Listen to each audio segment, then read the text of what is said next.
listening to Radio Sputnik. Telling the untold. Welcome to the Open University of the Airwaves with George Galloway. Only on Sputnik Radio.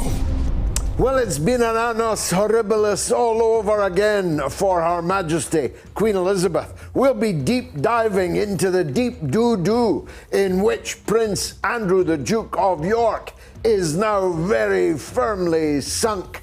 And not much fun for Boris Johnson this last couple of weeks. A block of wood called Keir Starmer now leads him by 13 points in the opinion polls. We'll be talking to the Prince of Psephologists, Professor Sir John Curtice, about whether he can clamber back out of the mire. And not great news for the BBC. £2 billion it's cost them. The decision by the Conservative government minister, Nadine Dorries, announced today, you might think quite timorously, that this is the last BBC settlement. After this one, they'll have to sink or swim. And I was watching The Tourist on BBC the other night and wondering if I really did want to go to Australia, what an inhospitable, God-forsaken place it looked. I suppose Djokovic, the tennis ace, is feeling somewhat similar tonight because he has just been deported. I thought you had to be a criminal to get into Australia. How times have changed. It's all coming up over the next 3 hours with me, George Galloway, on RT, on Sputnik, on every platform you can think of. Fasten your seatbelts. This is rock and roll radio with pictures. It is the mother of all talk shows. Radio Sputnik. We speak your language. The mother of all talk shows. The only education you can get for free.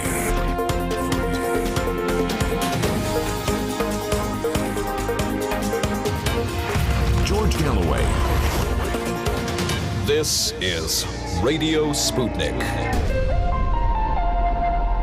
Quite seriously, it's not that long ago that you did have to be a criminal to get into Australia.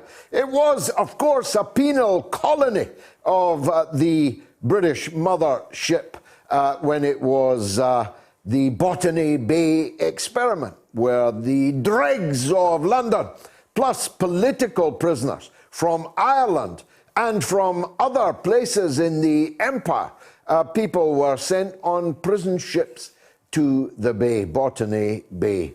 Well, times have changed, but maybe it's just that the criminals are in charge of the system.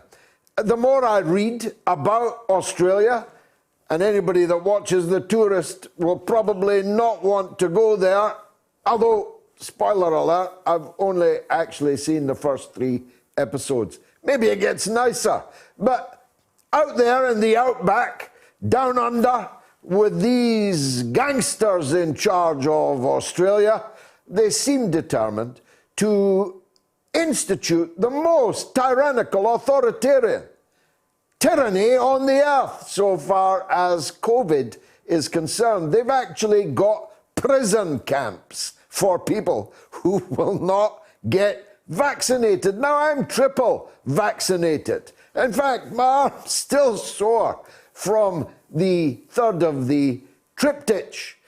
So I'm not remotely against vaccination. I believe in vaccination. I'm probably not going to get a 4th, 5th, 6th, 7th and 8th because I'm concerned about my natural immunity being degraded as a result, but I am fully vaccinated.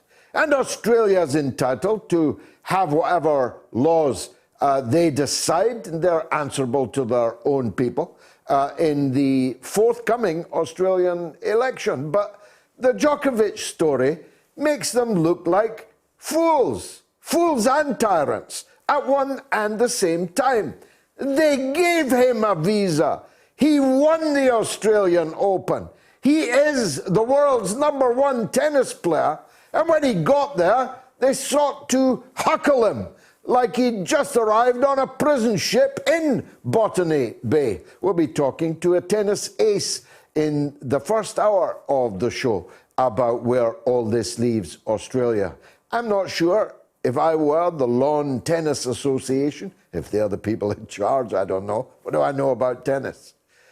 I'm not sure that Australia would be the place for me if I was choosing a country to go to for a big tennis tournament or any other kind of tournament. That's me banned then from Australia. No more speaking tours down under for me, because they're a vindictive kind of chap, the government of Australia. Boris Johnson undoubtedly had a very, very bad week. But unpopular view, I think he's about to bounce back.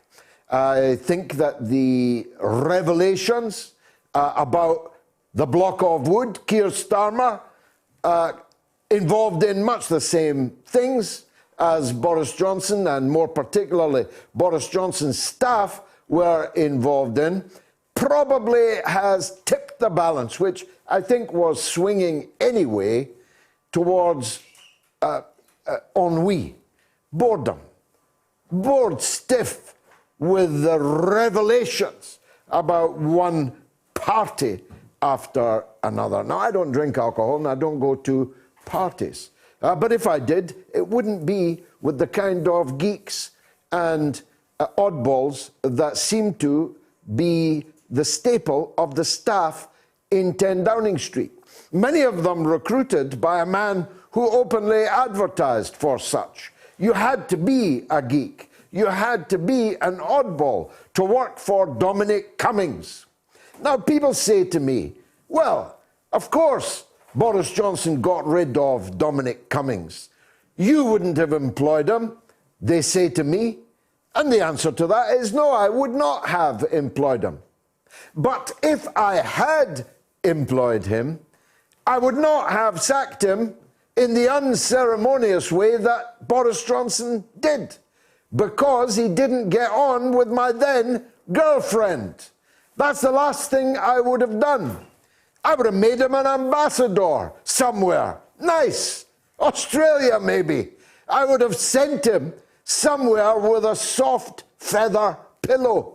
I would have cushioned his dismissal in such a way that he would not actually, like some kind of holed-up psychopath in a garret somewhere, be sitting night and day actively working for my destruction, because that's what's happening. There is no doubt at all that Dominic Cummings, whom we invited on the show, if he's watching now, he can pick up the phone, he'll be most welcome. Dominic Cummings is involved in a coup attempt to overthrow the Prime Minister of Britain. Now, before any fool says so, I'm not defending the Prime Minister of Britain. Somebody said to me the other day that I was trying to get him sacked over parties. I don't give a toss about the parties. I give a toss about the hypocrisy of people who on the same night are ordering other people in Britain not to associate with each other, and 1 hour later breaking out the vol au vents, breaking out the sausage rolls, popping the champagne corks. That's hypocrisy. I'm concerned about that. But I'm not trying to get rid of Boris Johnson because of parties. I don't want Boris Johnson's resignation. I want Boris Johnson on trial. I want Boris Johnson and Matt Hancock and all the others responsible for the mishandling of the coronavirus epidemic from day one until today. I want them on trial. I want them on trial because I believe there have been crimes committed against the British people by its government over the coronavirus. And I don't mean having parties when you're not supposed to. I mean the tens of billions of pounds that have been unlawfully, I'm certain of it, unlawfully funneled into the mouths and pockets of Tory cronies, personal friends, bartenders in the local pub, family members. That's what I'm concerned about in relation to the coronavirus. I'm concerned about the old people that were shuffled into care homes when they were infected by coronavirus, by the governments in London and in Edinburgh, and for all I know, also in Cardiff, but I concede I know little of what goes on in the politics of Wales. I want these people on trial. I'm not defending them. I'm just saying that I think Boris Johnson is about to bounce back, and he's going to bounce back on two bases. The first one is the aforementioned license fee. Do you welcome the government scrapping the BBC license fee? A, yes, B, no. That's my first poll of the evening. I'm very clear and have been all along with you. I believe that a state broadcaster belongs as an idea, as a concept, in the 20th century. It has no part in the current broadcasting architecture that we have before us now, in the era of digital, in the era of subscription. I pay subscriptions to Amazon, to Netflix, to Sky, to BT, to Manchester United, to Glasgow Celtic. I pay subscriptions for the things that I want to watch. And I shouldn't be forced to pay for a BBC license fee on pain of imprisonment if I do not do so. That's an idea whose time has gone. Even Stalin didn't think of that. The idea that a person who never watches or listens to any BBC output should be forced to pay for it so that they can watch Netflix on their television is frankly absurd. It does not stand up to a moment's logical examination. And when you've got a state broadcaster that, in addition to all of that, actually makes it its very expensively remunerated business to attack and oppose and undermine the very state that is mandating it, that is making possible its multi-billion-pound budget, well, that's just an absurdity. It's otiose, the idea. It's absurd. Given that idea that the BBC is allowed effectively to side with anybody but Britain.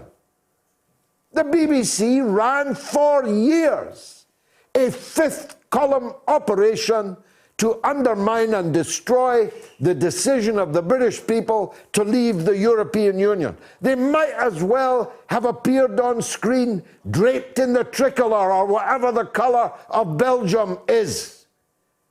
They might as well have spoken like Hercule Poirot for all the British Broadcasting Corporation that they were.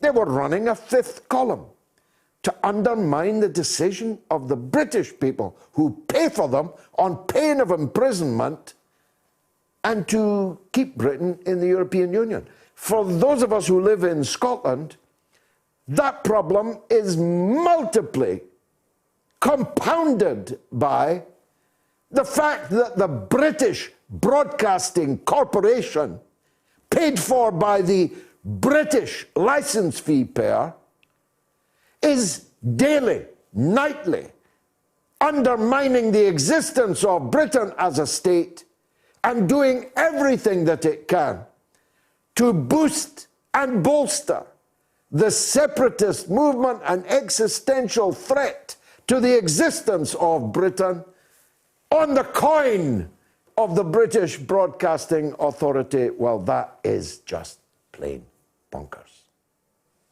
And the second reason why I think Boris Johnson's about to bounce back, you say that he's a fool. He's the wisest fool in Christendom, to be sure. He's a bounder, a cad, a mountebank. You wouldn't let him drive your wife home from the office. You'd lock up your daughters if he came a-calling. He's everything bad about the British ruling class, for sure. But he does have an instinct for survival, as the British ruling class has always had. And the BBC is the right hand, and the left hand is the new effort that he's going to announce this week to stop what is a clearly, absolutely clearly European Union conspiracy to permit the unlimited departure from their shores of illegal immigrants to our shores, who are showered and shaved and then installed in a 3 or even 4-star hotel at the British taxpayers' expense for an indeterminate time, which may very well, indeed is quite likely, to be a period of years, during which time some of them will commit crimes, some of them bad crimes, a very few of them terrorist crimes, some more of them sex crimes. Whatever crimes a tiny minority of them commit will of course cause disharmony and strife amongst the people already in Britain, legally, in the towns, in the seaside towns, in the cities, in which the asylum seekers, refugees, illegal immigrants, these terms have become a movable feast, are ensconced. So Boris Johnson, escaping from the apparent perdition, is going to go hard in the coming week on that subject, thus bolstering, with the BBC and with the dinghies, his really seriously flagging Conservative base support. Now, I'm against the Conservatives. I'm against Boris Johnson. But I'm equally against Labour, and I'm equally against Sir Keir Starmer. I make no distinction between the two. In fact, I'm involved in, when I'm not working here, to try and replace the miscalled Labour Party. And in that regard, there are some important new developments. It is said, it may or it may not be true. I invited Starmer, I invited him to come and join me and answer these points, but he so far hasn't turned up. So on the principle that I don't have another chair to empty chair him, someone's just kindly given me a block of wood. It's said that Jeremy Corbyn is on the point of accepting that he will never again be a Labour member of Parliament. Amazing, isn't it? Only 2 years ago he was the leader of the Labour Party and the putative Prime Minister, with Keir Starmer as a member, a key member, a decisive member of his shadow cabinet. And now he's not even a Labour member of Parliament. He sits lonely as a cloud as an independent MP in Parliament. And Labour is very shortly to pick a candidate to stand against him in his North London constituency. So it is said, not by him, he certainly hasn't said it to me or anyone that I know, that Jeremy Corbyn is ready to make a decisive break with Labour. Now, I have nothing to thank Jeremy Corbyn for. I don't even like him. There you go. And I like even less the terrible mistakes that he made in the run-up to the general election in 2019, particularly on Brexit, but not on Brexit alone. But I am more than ready to work with Mr. Corbyn and anyone else who is ready to make the break from the miscalled Labour Party led by this gentleman here, this less than trusty block of wood, Keir Starmer. So watch this space. This might become a story of some importance. Do you welcome the government scrapping the BBC licence fee Has anyone voted on this yet?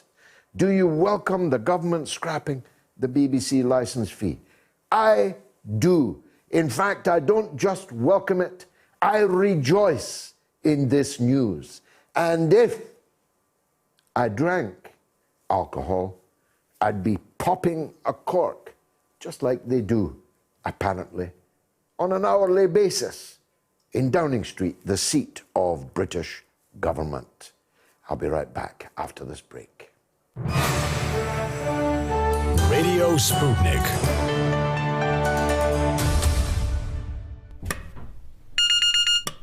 Gosh darn, how do you get this thing to work? Is it that one? Is it this one here? Gosh, was this thing built in America? Jeez. Kamala, would you get in here? I can't get the, gosh darn wireless to work. You know I can't answer questions, Joe, when I'm laughing. I'm trying to, listen to that Scottish guy on the wireless, the Galloway fella. Oh, Joe, you're so funny. I've been pressing this red button on and off and on and off. Heck, I can't get it to work. Hello, Biden residence. Mr. President, be advised we have executed the airstrike on Syria. Confirmed. That's just great. How long until it gets delivered? I'm starving. Sputnik has been launched to give you a closer look at everything happening in the world. Radio Sputnik, telling the untold. The mother of all talk shows. Join our faculty of legends, contributors, and callers. Everyone is welcome. Do you welcome the government scrapping the BBC licence fee? Yes, 86%. No, 14%. Wow! You can vote on my Twitter feed, you can vote on my YouTube channel, you can vote on my Telegram channel. Get voting. I want this to be the biggest poll of the night anywhere on this subject, and I certainly welcome the results so far. Derek Chadwick says by email, now that the Queen's second son has been stripped of his HRH title, if I happen to bump into him in the local laundromat washing his tweeds, do I address him as Mr. York or as the man formerly known as Prince? Very witty, Derek. I'm not sure if he has been stripped of HRH. Has he? He has been stripped of HRH, so he's now just the Duke of York, the grand old Duke of York. Actually, the man formerly known as the grand old Duke of York, not so grand anymore. What he does now in his travails with the US justice system, no doubt will become clear over the next few days. So he's the artist formerly known as Prince York. But I'll tell you something. Did you know he's a member of that splendid Order of the Garter that Tony Blair is due to be inducted into? Great company, Tony. Great company, Andrew.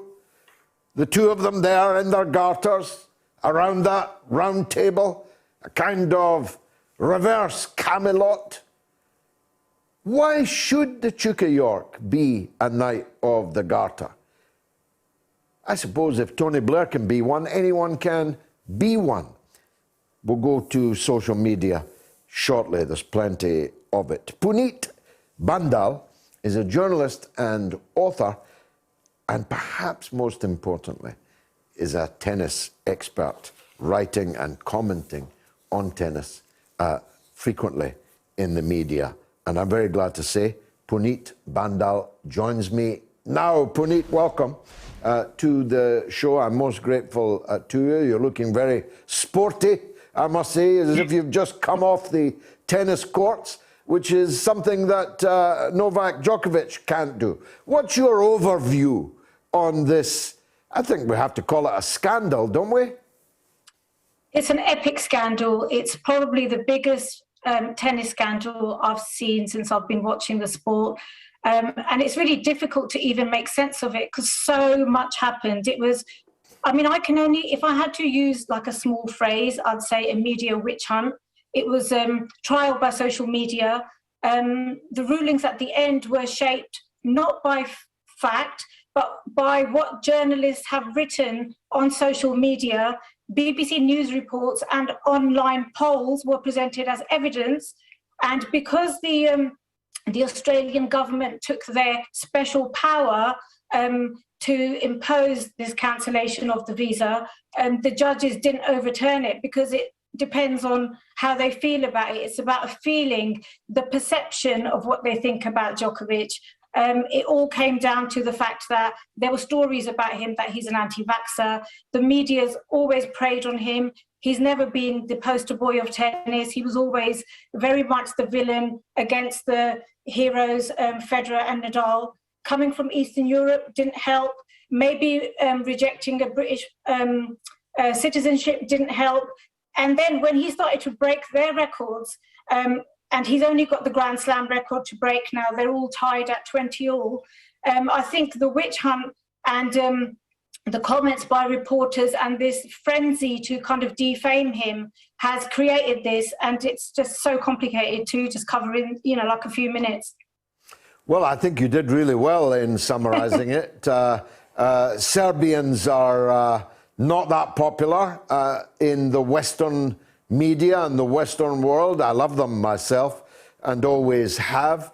That was something that has handicapped him. He has now the full support of the Serbian people, and Australia now has a new enemy to add to France and quite a few different parts of the European Union, to add to China, to add to Russia. Australia is going out of its way to lose friends and lose influence with people, don't you think? I mean, I think the consequences of this case are what terrify me the most. I mean, apart from the devastating impact on tennis fans, I mean, I've literally been inundated with messages from people who say they can't cope with this. People have invested 10, 15 years of their life following, the big three to see who's going to emerge the champion.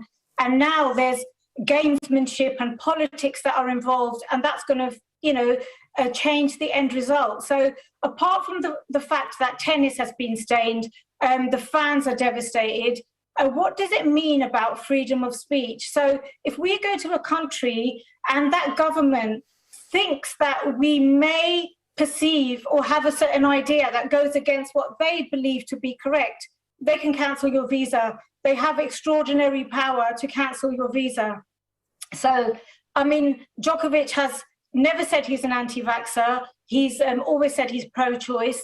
But whenever he has questioned vaccines, namely a Zoom call in 2020 before the vaccine was even, available, basically that information gets pumped out to the media, anti-vaxxer.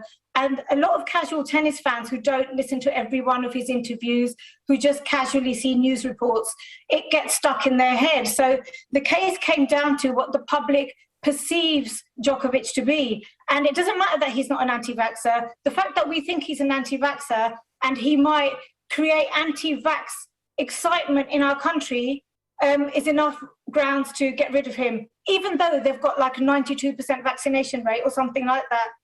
It didn't make sense, and that's the heartbreaking thing about it, because it just felt like they did what they want to do, and it's quite frightening to think that if that's going to happen to him, a multi-million tennis star with legal aid, and he's obviously got lawyers and access to all that, what does it mean for normal people who might go there with certain different religious or political views? Yeah, well, it's going to be very difficult after what I said at the beginning of the show for me to get a visa to go to Australia. It has an increasingly authoritarian government and a malfunctioning government. A government mired not only in this controversy, but in corruption, allegations, and so on. What's the feeling, do you think, in Australia amongst the mass of the people on this case? I mean, some of the people, to be honest, have been really embarrassed. They're just like so embarrassed. How can our government do this? It's completely wrong. You've even had tennis players like Nick Kyrgios come out in support of Djokovic, saying it's a complete shit show and it's an embarrassment. And, you know, a lot of people feel that Australia should be stripped of the right to host a Grand Slam. It brings a lot of money into their economy, one of the prestigious tennis tournaments. And if they can treat their 9-time champion, he's won the last 3 events, like this, like detain him illegally, lock him up in a detention hostel, it wasn't even a hotel, and then basically take him to court by saying he hasn't got a medical exemption, even though he did. He won that case. And then he's on the practice courts, he's in the draw, and then basically just cancel his visa willy-nilly because they just decide that, oh, actually, because the BBC News reported that he's an anti-vaxxer, oh, that might stir up some, you know, Australians, rightly so, are embarrassed. And I think they've come out of it incredibly badly. Djokovic has gained a lot of sympathy from some casual tennis fans who just feel that no matter what his stance on the vaccine is, he's a human being and he wasn't treated like that. I just think the way they've treated a champion, he just wanted to play tennis. He's not even gone there for political reasons. A tennis player, you know, they basically used him for political capital because there's an upcoming election and they didn't want to disappoint their voters. Yeah, he's the first vaccination martyr in that regard. Where is he now? Is he on a plane somewhere? He's on a plane. I think he's on his way to Dubai. He was deported and he had to leave the country immediately. He's going to go back to Spain, I believe, to be with his family. And he said he's not going to make any further statements about the case or any comments until the end of the Australian Open, because he's obviously aware that he doesn't want any more of the attention to be on him. Basically, they've kind of like killed their own tournament off because nobody was looking at the draw. Nobody's talking about the matches. Every single day, everybody was looking at what Djokovic is doing. Last night, we had 80,000 people on a live stream with the Australian Federal Court trying to work out if he's going to be able to play. And I was sitting here last night at 1 o'clock in the morning, laughing hysterically, thinking, I'm just a tennis fan. Why the hell am I watching like this court scene? And they live streamed it. It was such a joke, and I think it is going to go down as a complete scandal. I think it's still so fresh, and there's so much that needs to be sort of learned from this. And you know, but I think the media had a massive part to play. And even though they're now going, oh no, that's a shame. But anyway, let's move on to the tennis. It's a scandal for tennis, and I feel really sorry for tennis fans. The tennis authorities were very silent, which makes you wonder, why would they not support their number 1 star? They should have made some strong statements, very weak, willy-nilly statements that came out far too late. And what about his rivals? Did they say anything? You mentioned one tennis player. Forgive me, it's not my sport. But yeah, what about the big figures in tennis? The people that he's locked in this 20 victory, Nadal and so on. Did they say anything at all?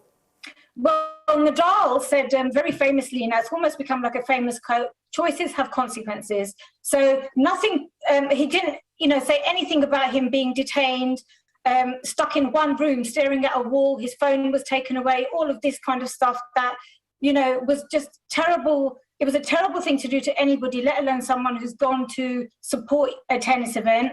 And he's just said that nobody is bigger than the tournament, but there's lots of sponsorship, inside information about why he might have said that. I can't really go into the ins and outs, but Federer has been very, very quiet, even though he's supposed to be one of the most popular personalities on the tour. And it seems like he's always very well protected by the media, and nobody's questioning why Federer hasn't spoken out. Djokovic would definitely have spoken out. He's very much a revolutionary, a union man. He's setting up a players' union, basically, to represent the players, to increase their earnings from the sport. And I think that's one of the reasons that the tennis authorities don't like him. He's standing up against them.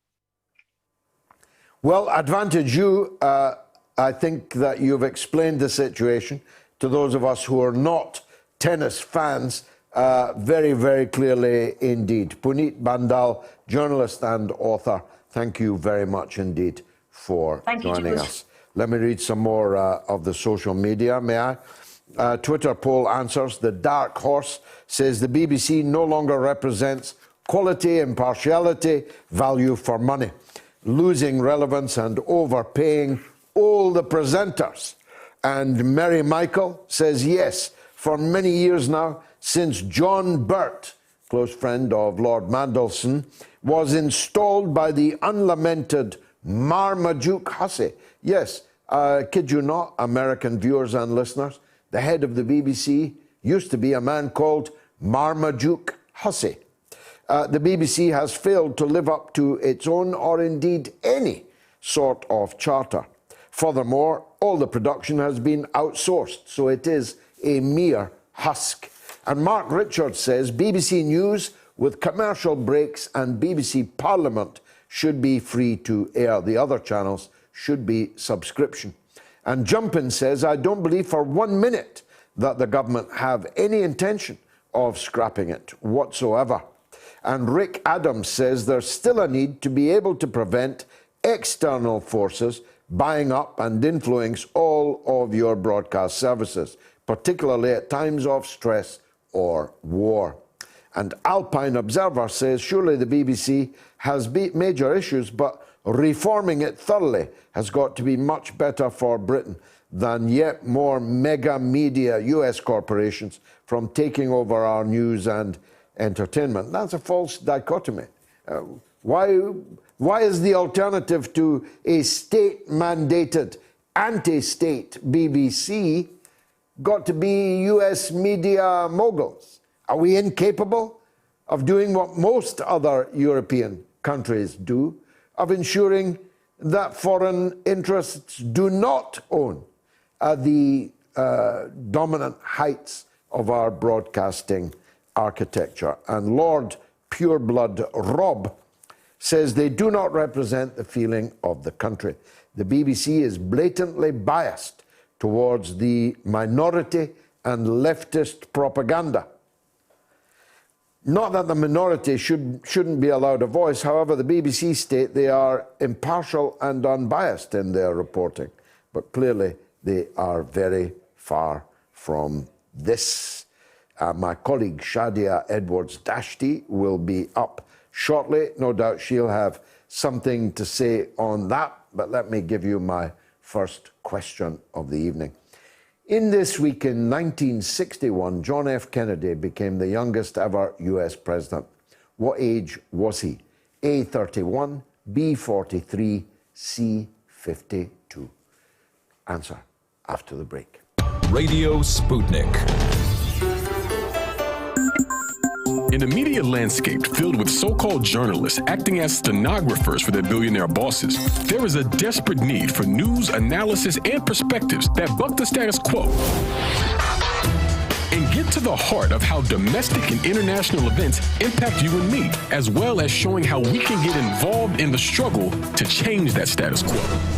Check out By Any Means Necessary on Radio Sputnik, Monday through Friday from 2 to 4 p.m. Eastern, to hear the stories and voices that mainstream media refuses to tell you. And join us as we connect the political, social, and economic movements shaping the world around us. That's By Any Means Necessary, Monday through Friday at 2 to 4 p.m. Eastern, right here on Radio Sputnik.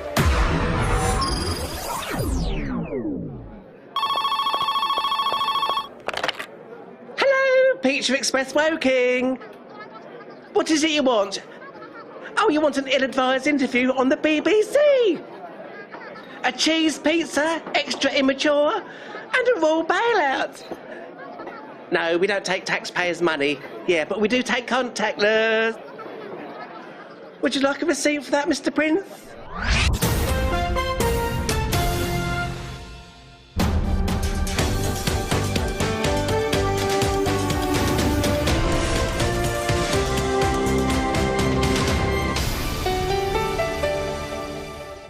Mother of all talk shows. Join our faculty of legends, contributors, and callers. Everyone is welcome. Well, the answer is 43. John F. Kennedy became the youngest ever US president at the age of 43. He wasn't allowed to become very much older. The poll says, do you welcome the government scrapping the BBC licence fee? Yes, 87%. No, 13% on Twitter. On YouTube, yes, 90%. No, 10%. And on Telegram, yes, 92%. No, 8%. How extraordinary. Keep voting. I want the biggest number, the biggest and most representative sample that we can get. My dear colleague, Shadia Edwards-Dashti, joins me now. She is surveying always the British political scene for RT, and I'm glad to say she joins us. Now, the last time we spoke, you had COVID, but you were feeling well. Are you still feeling well, and have you no longer COVID? I'm COVID-free and feeling very well, absolutely, George. Thank you for your concern, as ever. Thank you. Now, look, Boris Johnson has had possibly the worst week of many bad weeks in his premiership. Just summarise how it all looks to you. Well, you say it's one of the worst weeks. It feels very much so for the Prime Minister and his government. It's going from bad to worse. It just feels like the next morning we wake up. What other parties will we be hearing about? What other revelations will be coming out into the forefront of politics today? Obviously, this week has been ridden with party after party. I think it's more a case of let's talk about the days that there were not parties rather than the days there were parties, because there's been so many of them. But at the beginning, it seemed to be quite a farcical thing. Look at the government all boozing, drowning in booze day in, day out. But then it was really kind of encapsulated by the very image of the Queen herself sat on her own at her husband's funeral. And that's the image that really took the nation, because it really encapsulates exactly what people were doing at that time. They were sat on their own, maybe mourning loved ones, maybe just not able to see, like myself. I couldn't go and visit my new nephew, my new niece, two of them during the COVID times. I couldn't go and visit my sister at that time. And many people, everybody in fact, has their own stories. But Boris Johnson and all of his chums, they seem to think, well, who cares? Even an hour after the government announced the rules, they were literally heading out, getting booze, and going to the Downing Street parties. And that's the situation that the UK is in at the moment. It's party after party, revelation after revelation. And it really is, of course, as we've heard so many times, it's one rule for them and another for us. There's only three possible explanations, isn't there, Shadia? One is that although they were trying to frighten the horses and the rest of us with the dangers of doing such things, they didn't really mean it. They knew it wasn't true, and that they were therefore safe to frolic in the corridors of power and in the gardens of power. Second is that they did believe their own propaganda, but were so stupid that they were prepared to risk the terrible outcomes that they had warned the rest of us against. And a third possibility is that these people are so drunk on power, so arrogant with power, that they think that they have the right to do as they please, and the rest of us have to do as they say, not do as their betters do. Which of these three, or is it a mixture of these three options, do you think? It's certainly a mixture of the three, definitely, George. But the one that really stands out to me is option three. It's that arrogance. It's that hypocrisy.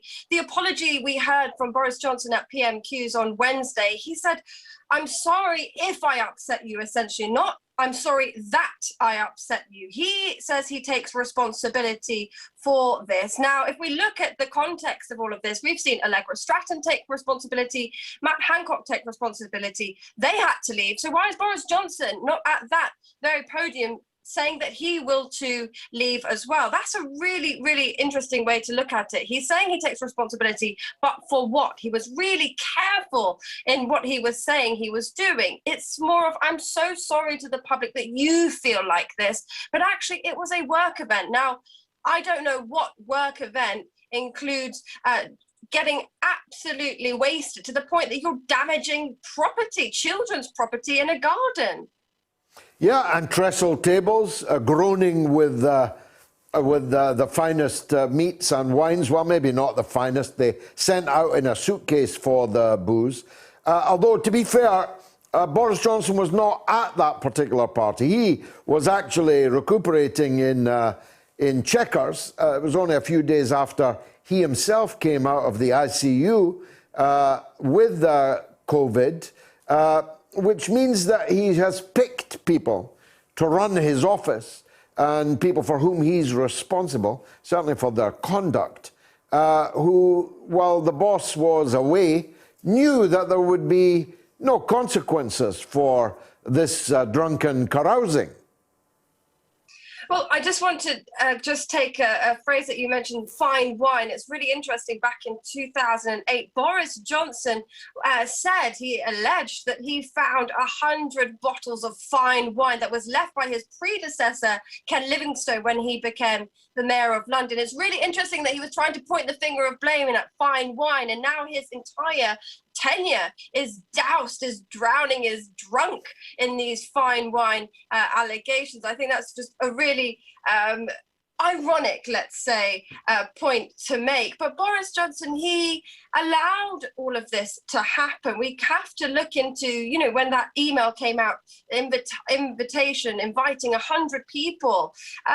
That didn't just, it wasn't a party plucked out of thin air. Boris Johnson knew what was going on. And in regards to a lot of these parties, he absolutely knew. We have to point the finger at blame directly at Boris Johnson. This is his government. What example is he setting, allowing all of this to go on at a time where people were absolutely locked away and majority of people were really following the rules. And those that weren't following the rules, they were hit with really hefty fines. The other day I was looking on Twitter and a lawyer that was representing a young boy, an 18-year-old lad, who invited a few of his friends. It turned into being a bit more than a few friends, but certainly less than 40 people, like the party at Downing Street. And he, an 18-year-old boy, was lumped with a fine of £10,000. Wow. So that's a huge, huge amount for an 18-year-old kid. Yes, that would be nothing for Boris Johnson, but he's the Prime Minister and he needs to be held absolutely accountable. It's not just about him saying, I'm sorry, I take some sort of responsibility. He needs to be held to account.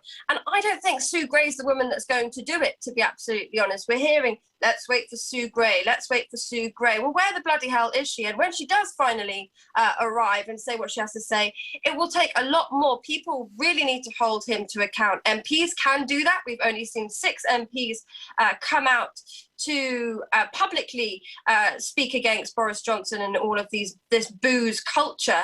But the polls can also hold him to account. We have seen that somewhat, but it's going to take a bit more than this investigation. It will be important what she has to say, but this is the time. This will be the tide of change. Boris Johnson is on thin ice and he's about to sink. Well, I would say, disappointing though it may be, that he's probably past the worst. He could still sink, but I think he's safe until May, the local elections. If they go disastrously badly for the Conservatives, it's quite likely that he'll be removed, or to use a British Tory government phrase, highly likely that he will be replaced. But the fact that you need 54, is it, letters of no confidence to trigger a no confidence vote, I think it's a long, long way short of that, Shadia.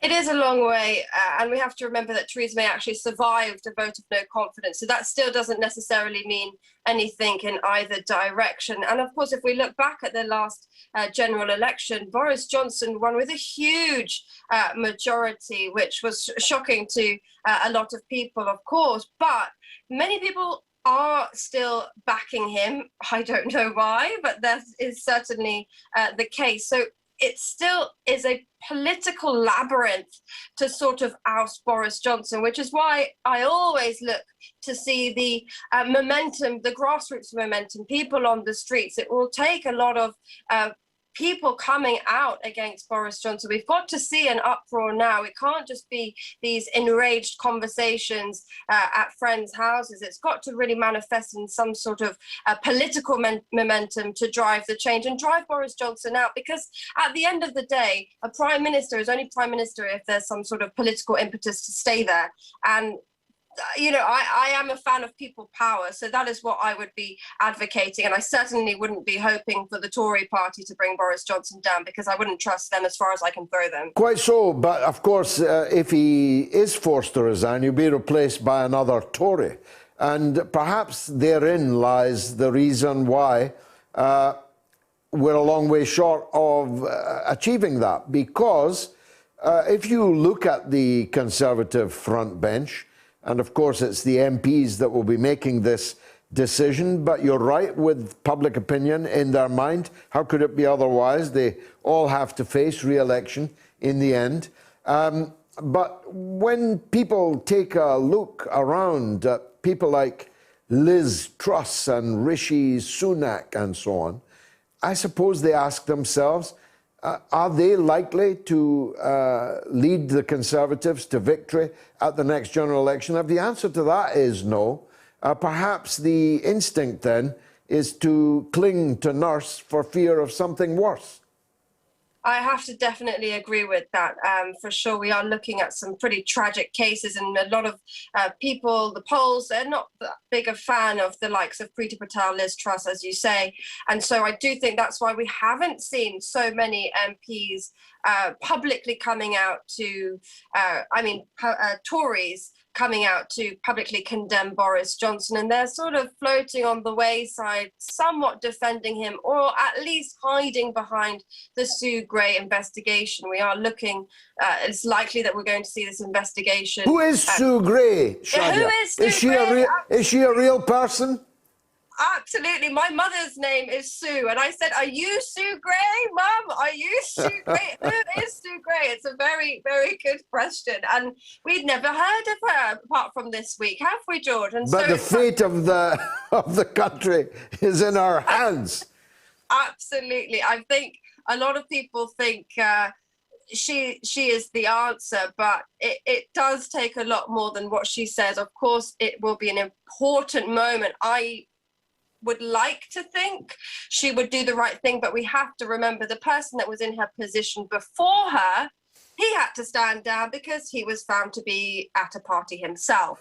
So it's not really looking too good either. Who knew there was so much partying going on in Downing Street among such odd people who'd want to be at a party they held? Shadia Edwards-Dashti, as always, I'd love to be at a party with you, but that's as far as it goes. Shadia, thank you so much for joining us on the mother of all talk shows. Do you welcome the government scrapping the BBC licence fee? Yes, 86%. That's down 1.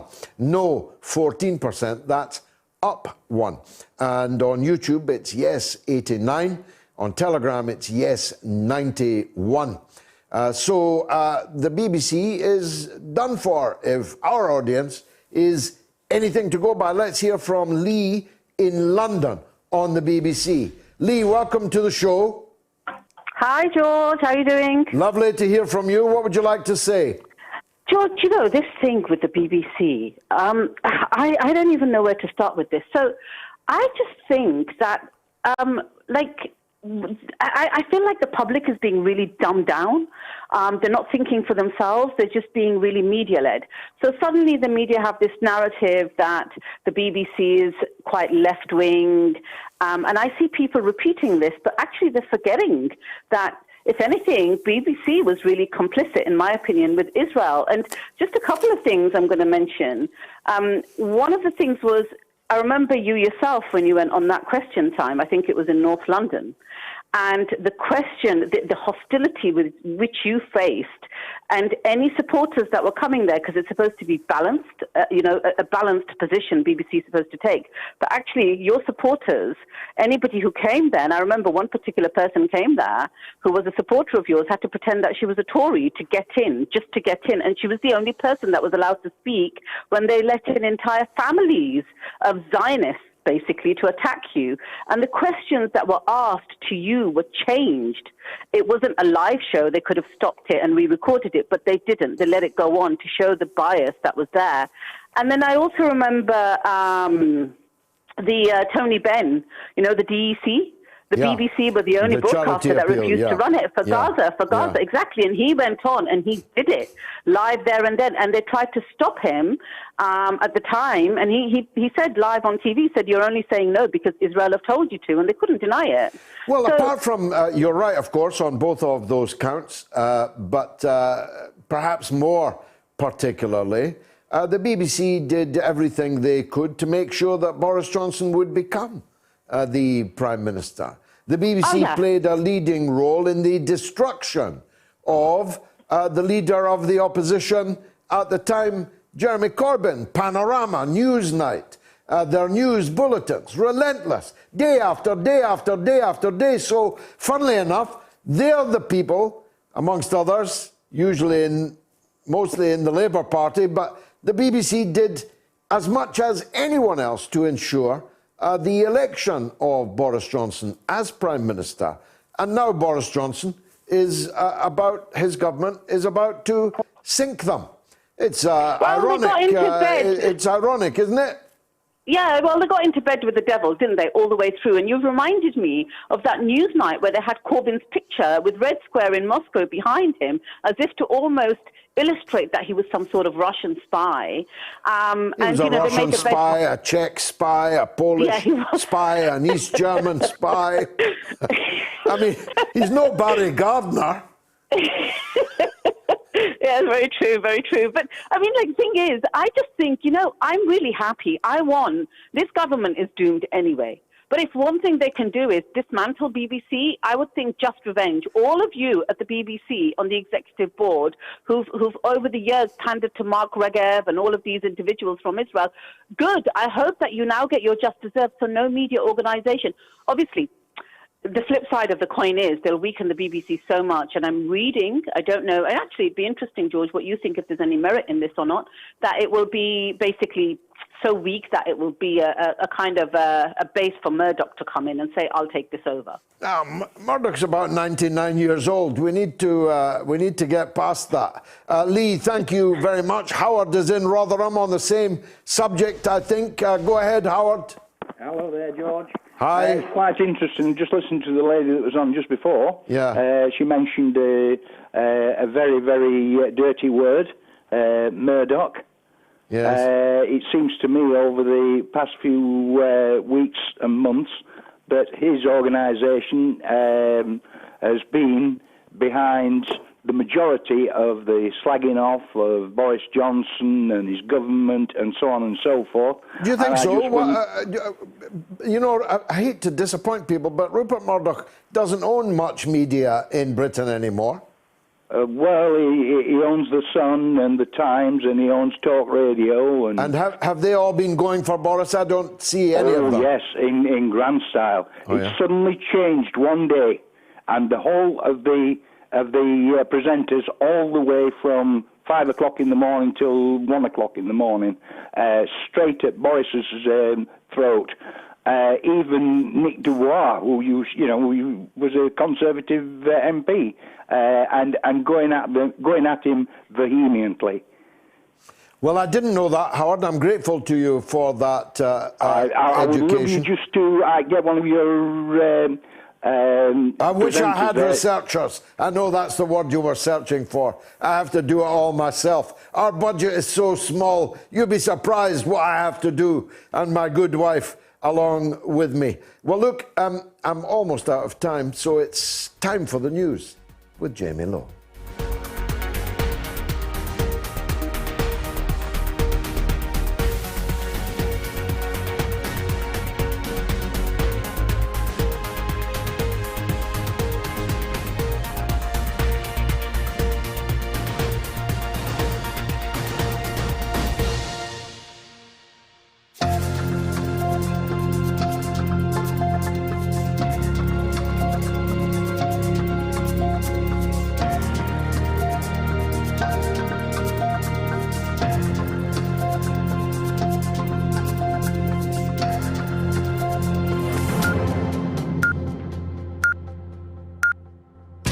Radio Sputnik News.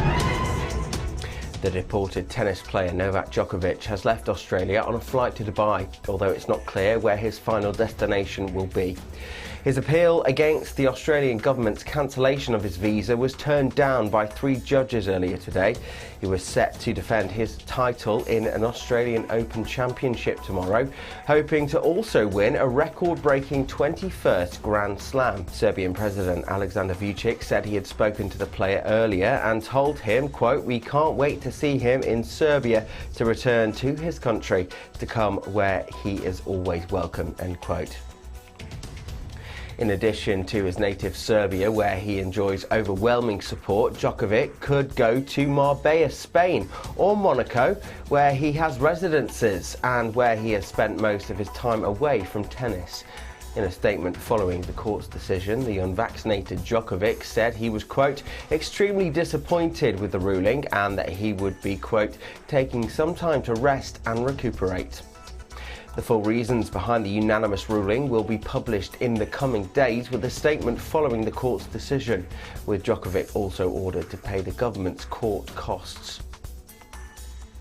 Labour leader Sir Keir Starmer has accused Boris Johnson of breaking COVID laws with parties held in Downing Street during lockdown. He said the Prime Minister had lied about industrial-scale partying in Number 10. 6 Tory MPs have now called on the PM to resign over the gatherings held during restrictions, but Tory party chairman Oliver Dowden said Johnson would take action over the, quote, underlying culture in Downing Street. He said he was committed to doing this when he responds to an official inquiry on events in the government buildings. The internal investigations, led by senior civil servant Sue Gray, is expected to be published as soon as this week. Prince Harry has filed a claim for a judicial review over a Home Office decision to prevent him from paying for police protection for himself and his family during a visit to the UK. A legal representative for Harry said he wants to bring his son Archie and 7-month-old baby daughter Lilibet to visit from the United States, but fears that they will be unable to return to his home because it's too dangerous. The Duke wants to fund the security himself rather than ask taxpayers to foot the bill after he stepped down as a senior member of the royal family. Harry is now arguing his private protection team in the US does not have access to UK intelligence information which is needed to keep him, his wife and his children safe. Britain's Culture Secretary Nadine Dorries has said that the next announcement about the BBC licence fee will be the last, and it was time to discuss new ways to fund and sell great British content. She said the days of the elderly being threatened with prison sentences and bailiffs knocking on doors were over. Her comments come as unconfirmed reports say the government is expected to freeze the £195 fee for 2 years. The licence fee's existence is guaranteed until at least the 31st of December 2027 by the BBC's Royal Charter, which sets out the broadcaster's funding and purpose. A 31-year-old man has been seriously injured after being shot in a targeted attack in Glasgow. Police were called to Barony Drive in the Bailsdon area in the early hours of Saturday morning after the man was found with serious injuries. The man was taken to the Queen Elizabeth University Hospital before being transferred to Glasgow Royal Infirmary. The ousted president of Mali, Ibrahim Boubacar Keïta, has died aged 76, a family and former colleagues say. Last year, he suffered a minor stroke, but the cause of his death was not immediately clear. He died at 9 a.m. today at his home in the capital, Bamako, a member of his family told AFP news agency. Keïta led Mali for 7 years until 2020, when he was ousted in a coup after anti-government protests over his handling of jihadist unrest. A hostage taker who detained 4 people at a synagogue in a suburb of Dallas, Texas, was a British citizen, reports say. The man interrupted a morning service in Colleyville on Saturday and has since died. Police deployed special weapons teams while FBI negotiators spent hours talking to the assailant. Explosions and gunfire could be heard before the 10-hour standoff ended. The hostages have been freed unharmed. In a statement, the UK Foreign Office said it was aware of the death of a British man in Texas and was in contact with the local authorities. It is not yet clear how the hostage taker died or who he was. A massive volcanic eruption that triggers tsunami waves has smothered Tonga and the Pacific Islands in ash, cut power and severed communications. New Zealand Prime Minister Jacinda Ardern said the tsunami wreaked significant damage, washing boats ashore and battering beachside shops. Information from Tonga is scarce, but no deaths have been reported so far. Locals say Tonga looks like a moonscape after being coated in a layer of volcanic ash. The dust was reportedly contaminating water supplies and making fresh water a vital need, Arden said. Aid charities said the ash and smoke had prompted authorities to tell people to drink bottled water and wear face masks to protect their lungs. The underwater volcano erupted on Saturday, sending a plume of ash into the sky and triggering warnings of a 4-foot wave reaching Tonga. The eruption was so loud it could be heard in New Zealand, some 1,500 miles from Tonga. And finally, the search has begun to find a monarch to run a remote island and 300-year-old pub off the coast of Cumbria.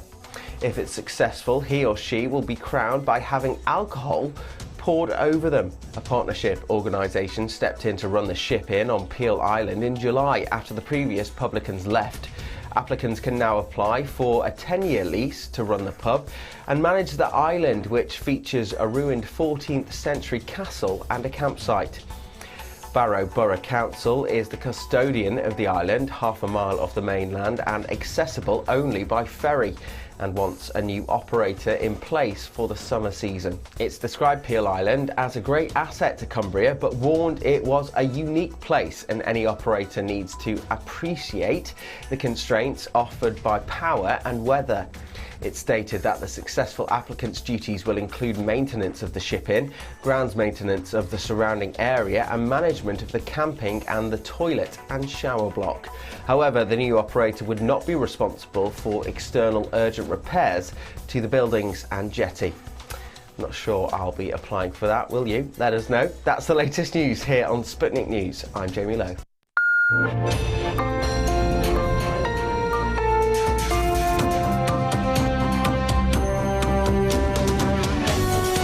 You're listening to Radio Sputnik. Telling the untold. Welcome to the Open University of the Airwaves with George Galloway. Only on Sputnik Radio. Well, shortly we'll be talking to Rachel Blevins, my colleague in the United States, and then we'll be talking to the Prince of Psephologists, Professor Sir John Curtice, about Boris Johnson's chances of climbing out of the pit. But this breaking news story is most perplexing. The British man who was shot dead after taking 4 people hostage at a Texas synagogue has been named by the FBI as Malik Faisal Akram, 44 years old, from Blackburn, Lancashire. He was not living in the United States, but had travelled there to Texas as a terrorist to take 4 Jewish people hostage in a synagogue, one of them a rabbi.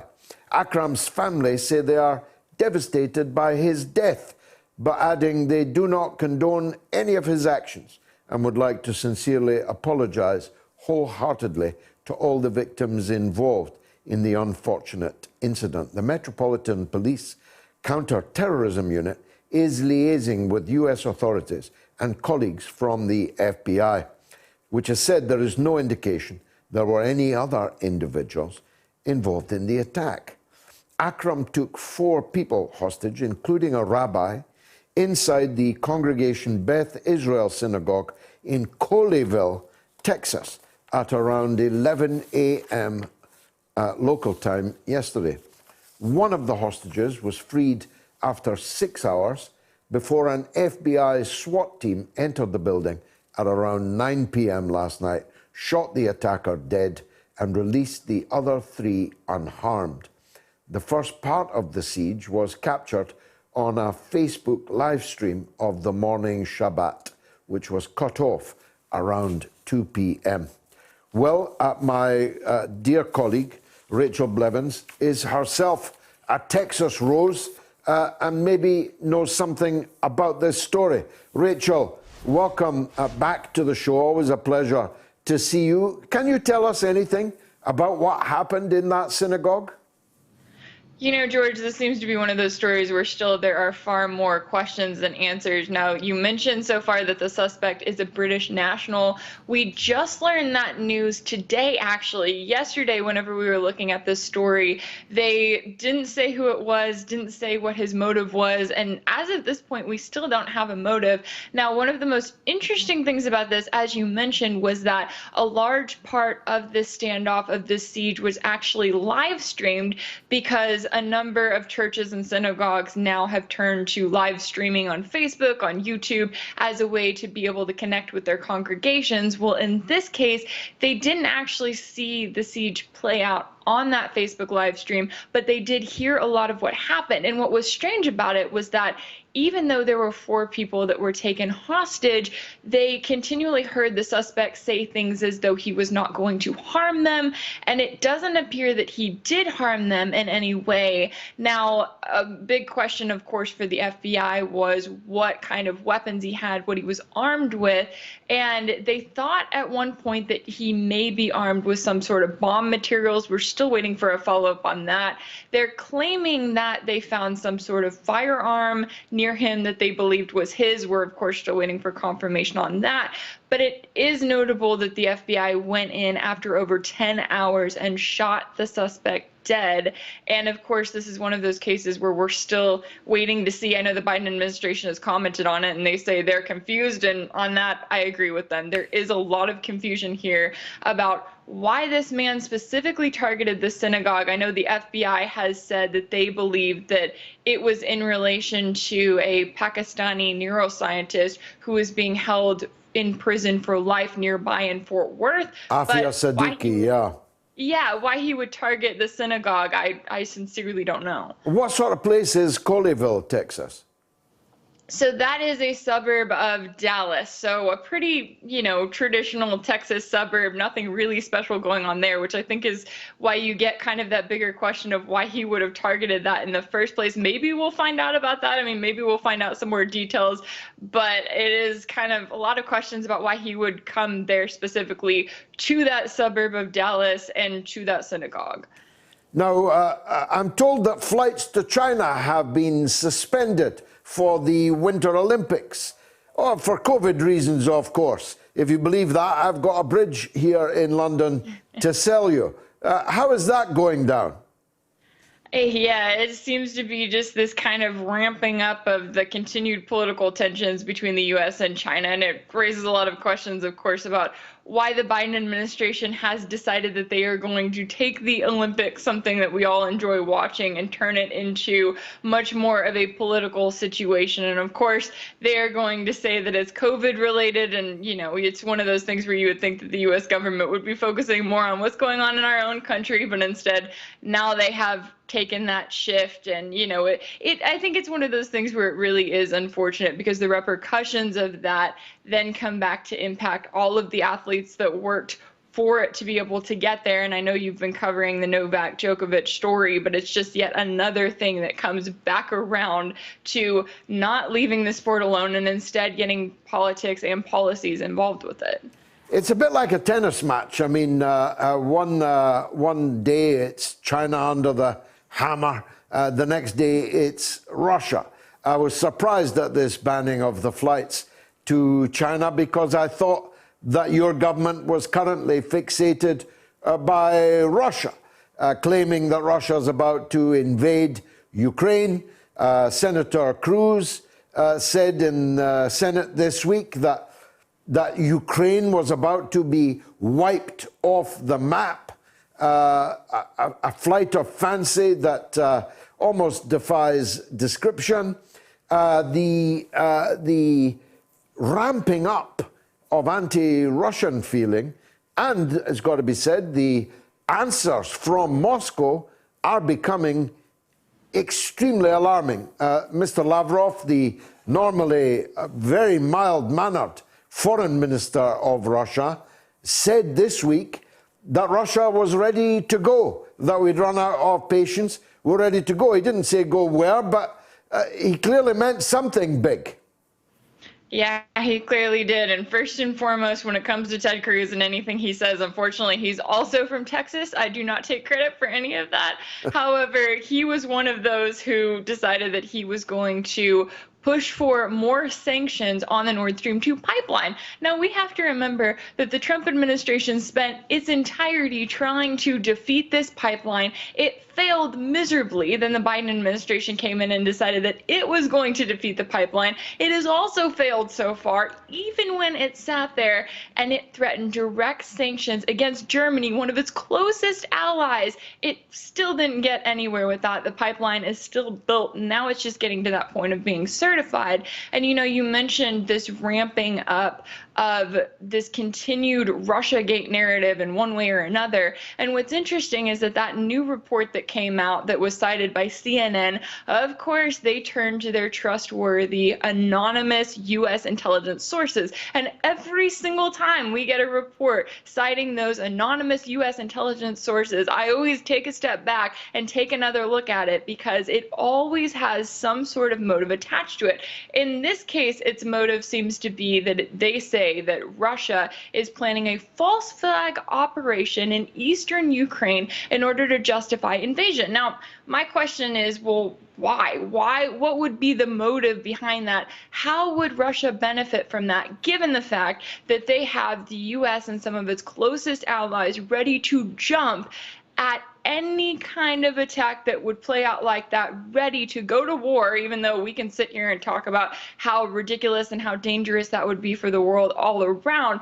But it does not make sense to me when Russia has repeatedly said that where they stand and where they stand in terms of protecting their country, why they would be out there not only planning a false flag attack, but why the U.S. officials would already be there, be ready for it. And it is one of those things where you have to look at the fact of who benefits from this, what the motive would be surrounding it, and it's the U.S. and its NATO allies who have been the ones ramping up tensions in that region. And of course, when it comes to that specific CNN report, it was no shock that it was written by the same quote-unquote reporter who was the one pushing the Russiagate narrative and the Steele dossier, and has literally been making her career out of pushing those false narratives for going on nearly 6 years now. The good news is, if it was on CNN, nobody would have seen it, because CNN has lost 90% of its audience in the last year. I can't say that makes me sad at all. I'll tell you what I think is going to happen, Rachel. I think all of this talk is to provide a cover for the precise opposite of a Russian invasion of Ukraine. There's going to be a Ukrainian invasion of those parts of eastern Ukraine that since the coup in Kiev in 2014 have lain out with the authority of the central government. I believe they are the ones who are going to invade a territory which the Minsk agreement recognizes now needs to be treated as autonomous parts of Ukraine. And all this talk of false flags and the rest is a cover for that. Absolutely. I would say you're spot on right there. And I think it's one of those cases where all roads lead back to Joe Biden. He was an important member of the Obama administration back in 2014. Now he's back in office today. And it is notable how all of a sudden the U.S. has started ramping up its sights specifically on Ukraine, and specifically trying to increase those tensions with Russia along the way. And that's exactly the way that they do it. They lead out with some sort of propaganda campaign. They make sure that those mainstream outlets like CNN, like Fox News, that they are all on board with it, and then they take action. And then you have CNN sitting right there saying, see, we told you that it was a false flag. We told you that our anonymous sources were correct, and they never take the time to issue any actual corrections or to look at the actual facts of the story, because they want to keep those so-called anonymous sources from the U.S. intelligence community. I wonder if Joe Biden even knows it's all going on on his watch. Lastly, and I'm grateful for your time as always, Rachel, is the Djokovic story playing in the United States at all? If so, how is it playing? It is playing out right now, and I think it's really stirring up a lot of that frustration that we've seen not only on the US stage but also on the world stage. You know, it's interesting because when you get on Twitter on any given day, you can see these horrible police brutality videos of people being targeted for breaking lockdowns in Australia. I mean, we've seen videos of different prison camps, detainment camps in Australia. And so I think it brings us back around to kind of where we are with the COVID-19 vaccine right now. Now, I don't quite understand why Australia let him into the country and then made such a big deal about it afterwards. It feels as though they are making him into sort of the spectacle of the unvaccinated. But I think it's also important to remember that, as the CDC has said here in the US, these vaccines don't stop transmission. So to act as though he is some kind of dangerous figure, as they are trying to make him out to, and as a number of people support that theory, I think here in the US we're looking at it and realizing that this is the danger of that authoritarian, tyrannical power that a lot of governments want to have, and that the US government specifically wants to have when it comes to dealing with this situation. And now we are seeing the product of that with this athlete. Rachel Blevins, thank you for joining us on the mother of all talk shows. Always a pleasure to see you. In 2013, Lance Armstrong admitted doping in just how many Tour de France that he won? A, 2, B, 5, C, 7. Answer after the break. Radio Sputnik.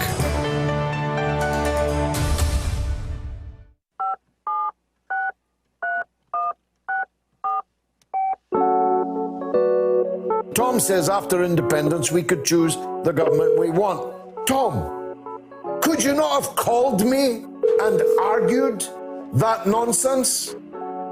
Couldn't you? What's wrong with you, man?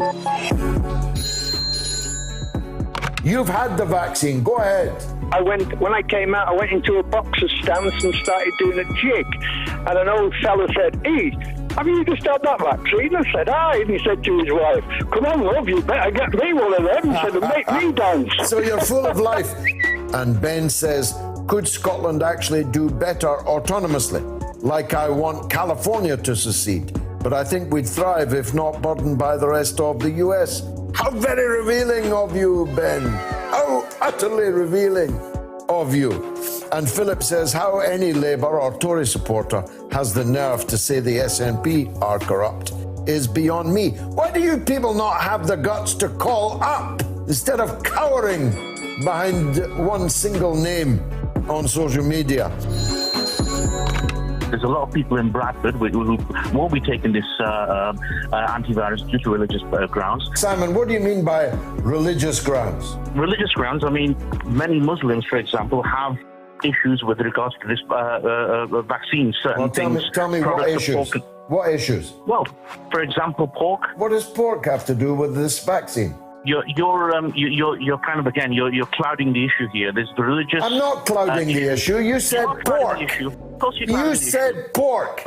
But Simon, other things which are you yourself a Muslim? It doesn't matter whether I am or not. It does, because you are purporting. No, it does. It's justified for people to ask that. Be quiet for a moment, please. No, I won't. It's justified. Well, you will, because I'll turn your volume down. This is dangerous, reckless, ignorant, and potentially fatal nonsense. Get out of my sight and don't come back.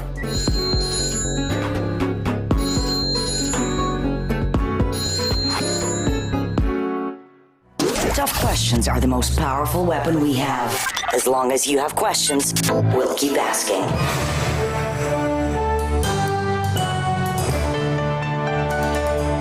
Radio Sputnik.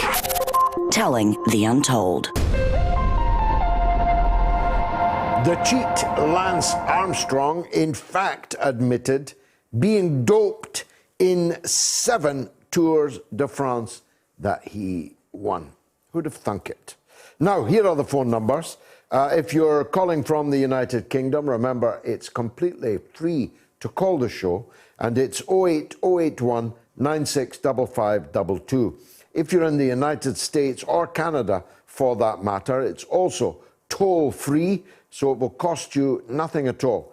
And the number is +1 844 944 3344.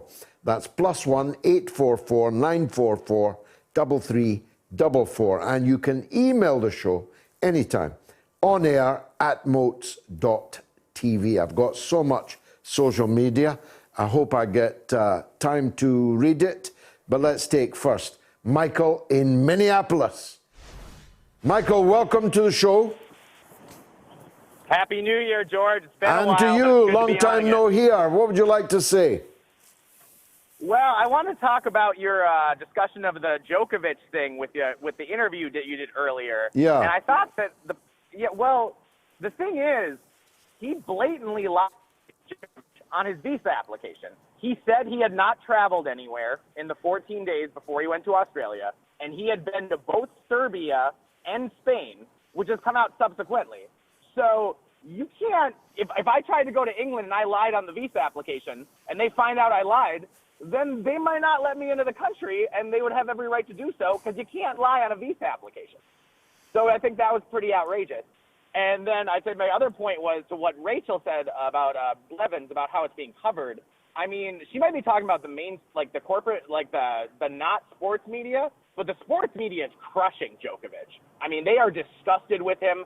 Everyone is criticizing him. On ESPN, they are, the biggest sports network in the world. I mean, they're crushing him every day and saying that he's way out of line. So, and why do you think that is, Michael? They never liked him long before this. What is it they've got against him, do you think? I'll be honest, George, I'm more of an American football fan than I am a tennis fan, so I'm not sure exactly what they have against Djokovic. I know he's maybe he's a little bit prickly with the media at times, but I can't speak to that. But I will say, I think that what he's getting hammered at, I think the point they're hitting over and over is he lied on his visa application. And I think that's a legitimate point. Well, I don't know that he did lie on his visa application. I know that when I get a visa to enter your country, I have to testify that I have not been involved in any moral turpitude. I've always loved that phrase. Michael, thanks very much for that call. Eve is in Idaho. Let's hear from Eve. Go ahead, Eve. Hello, thank you for having me on your show. Welcome. I have 3 comments on Ukraine. Yeah. Which I've not heard which I've never heard. But my first comment is the so-called Minsk agreement. Well, the Minsk agreement is not accepted by Ukraine, and it's not accepted by the Donbass. The Donbass people lost 12,000 people, and they don't want to be part of Ukraine at all. Autonomy, not autonomy. So that's fact number one. So I think this Minsk agreement will never be applied. My second comment is about what is NATO pressure. Well, the NATO pressure, in my opinion, is not the SWIFT, disconnect from the SWIFT, they know, or iPhone, or no. The big way of pressure is, I believe, to admit Sweden or Finland or both in NATO. And I think that's what they have up their sleeves. And my third point of view is that, well, what about the Russians? Well, the Russians have a big water problem in Crimea. And I think they may, and this is what Rachel, your guest, was referring to. You know, the Americans say, oh, they have something, a false flag and so on, and with people who blow up things and so on. Well, one possibility is that the Russians actually blow up the little dam that the Ukrainians made to prevent the water to flow to Crimea from the northwest. You see, so those were my 3 points. Very powerful ones. I'm grateful to you for them. Crow Hawk says, for many years, and possibly still today, MI5 had an office at the BBC headquarters, where they politically vetted prospective BBC employees. Yes, like Guy Burgess. Jimmy Savile and Rolf Harris obviously passed MI5's vetting procedure. And Renv says, no wonder Harry wants to distance himself from the rest of the freaks. You wouldn't want your creepy uncle babysitting your kids. And Goody Two Shoes says, fittest man on the planet, Novak now cancelled. And Archibald Windsor, I wonder if he's part of the family, says, if Starmer gets in, we'll be in Ukraine fighting our real allies, Russian partners who helped to destroy fascism. And Chika Boom Boom says Australia is losing the battle against the virus. They don't need no anti-vax in their country. And Jane Wilcox says, my opinion of the Australian government has gone down even more. I feel sorry for the people of Australia. And Guberwala says China will bury Australia by throttling its economy. The Aussie Prime Minister is a thug. Gavin Gordon says tennis is for posh kids, not us council kids. Screw them. I turned up at the tennis once, dressed like Alf Tupper, the tough of the track. I can still feel the withering stares of those in whites as this council house tough of the tracks so calmly passed and volleyed them all. Now look, our podcast has gone through the roof. It is, in fact, the numbers. I just read on TikTok, the number of views on my videos on TikTok, which I've only just joined, is 12.7 million people. On Facebook, more than 3 million, nearly 4 million people engaged with my work over the last week on Facebook. So numbers are exponential. But our podcast may be the finest thing that we have ever done. And the man responsible for it is Simon, who joins me now. Simon, can you hear me through the glass? I can, George. Very Excellent. Good evening What to you. news have you got? Well, I've got quite a bit of news this week, George, is that we've got new listeners and subscribers in Cambodia, in Yemen, and our bonus episode last week with Gardy Francis has reached our friends in Palestine. That means that we are now in 117 countries around the world, and that obviously will be going up next week because our listenership, I think it was around just over 50% last week, has jumped. Well, imagine another 17% on top of that. It really is exceptional to watch. A few people commented on YouTube last week, not only about the lack of wearing a shirt in an office, but also about the fact that I never mentioned what US states we aren't in. Vermont, Mississippi, people have been saying, have they joined us? No, they have not. So if you've got friends in Mississippi or Vermont, get in touch with them. Tell them about Moats. Obviously, one way that you can get us... Well, my wife attended the University of Vermont. And that's one of only 2 states in the Union not listening to the podcast. I'm afraid so. Gayatri, you're going to have to make a few calls to some friends. She must be able to she's contact just run off her out of old the studio university friends. Well, one of the ways that obviously people can help us is reviews, and I've got a fantastic one for you here, George. It's a 5-star review, obviously, because I don't know if you've noticed, but our podcast is entirely 5 stars across every network that we're available on. So let me just read this one for you here, George. George Galloway, once again, standing up to represent the working class of our country. He is a worthy champion to have on side and in rallying the socialist cause on behalf of the majority of the people. The Moat Show is a masterclass in freedom of information, something sadly lacking in the established mainstream media. And honestly, I couldn't agree more. Remember, everyone, you can now leave ratings for your favourite shows on Spotify too. So be a friend, tell a friend, give Moats a 5-star review, and remember, share, share, share. Thank you very much, Simon, for that very heartening news. The only thing I'd say about that review is that you certainly don't need to be a socialist to watch and listen to the mother of all talk shows. Indeed, a large number of people who watch and listen to this show are political opponents of mine, but just like freedom of speech. freedom of information. The fact that anybody with any view can call me right now and be on air across the entire globe, even Cambodia. I spent 2 wonderful weeks in Cambodia. In 1998, I was the chief election observer there, working with a man called Chatterjee from the Indian Civil Service. We had a jeep. We were out in the jungle. We actually had a very wonderful experience there in Cambodia. So I'm very glad that we have listeners in Cambodia. Now, let me press on, if I may. Where did I get to? I got to Michael Curry, who says, John McEnroe would have created hell. Indeed. You cannot be serious.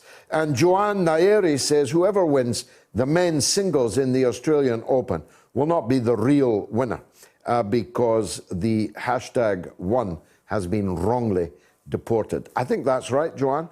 The whole tournament is completely devalued, bankrupted, actually, by what has happened to Djokovic. Yinka says, can you imagine whoever wins would have won because the best player was forced out? Nobody will ever recognize whoever gets to the final. This is a disaster for tennis. Absolute disaster. And emails, hey, Galloway, BBC stands for Blairite Brainwashing Corporation. So get it right. It is funded by a legalized protection racket. Boris is a buffoon who speaks and acts without thinking things through because his brains are in his pants. So he has to dance to Carrie's tune. I do think that he thinks with his appendage and always has. Starmer is a nasty authoritarian piece of work currently conducting a Stalin-style purge. But unlike Joe, he does not even allow victims a show trial. Here he is here, Sarkir. But unlike Joe, he doesn't even allow victims a show trial of his party members, which he gets away with thanks to BBC censorship and propaganda. Victor says the licence fee should have been abolished years ago. People no longer want to trust the BBC, with BBC Scotland little more than a mouthpiece for the SNP. Clear the decks, we've got a call from Australia. It may be our old friend Sean, I hope it is. Sean, welcome.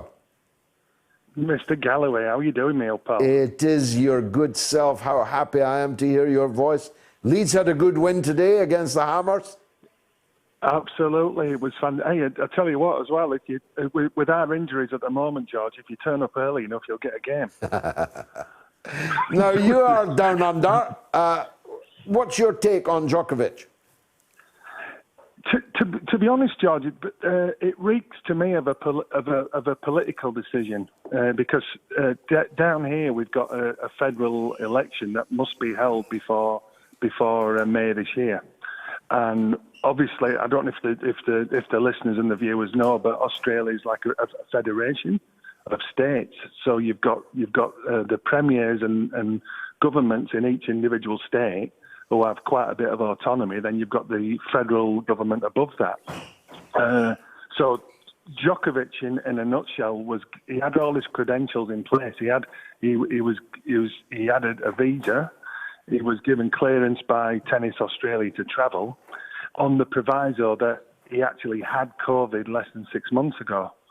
So basically, my understanding is that if you've had COVID less than 6 months ago, you can't actually take the vaccine anyway. So on that premise, he was allowed in. And as you know, George, there had a few political tricks played here and there. And Scott Morrison's in big trouble in the polls. He's behind in the polls. So to me, it reeks of, we'll decide who comes in here, and no one's going to tell us what to do, and all this. And will that work, Sean? Is it likely to be a vote winner or a vote loser? I think it'll be a vote winner, George, because one of my sort of favourite sayings at the moment is that human nature hasn't changed that much since the caves, and if you bang the drum and play the political cards correctly, then people will, and obviously you've got a fairly complicit media as well, who are basically, what I'm sensing at the moment is it's a case of, who does he think he is? And he can't come here telling us what, he's a bit, Mr. Djokovic is a bit, he's not a shrinking violet, is he? So I think that's another issue. But I was making. Yeah, no reason why he should be a shrinking violet. He is your reigning champion. Oh, absolutely. But I was bearing in mind, I know Sarajevo's not in Serbia, but I made a joke with a mate the other day. I says, if I'm an Australian Archduke, I'm probably not going to Sarajevo at the moment.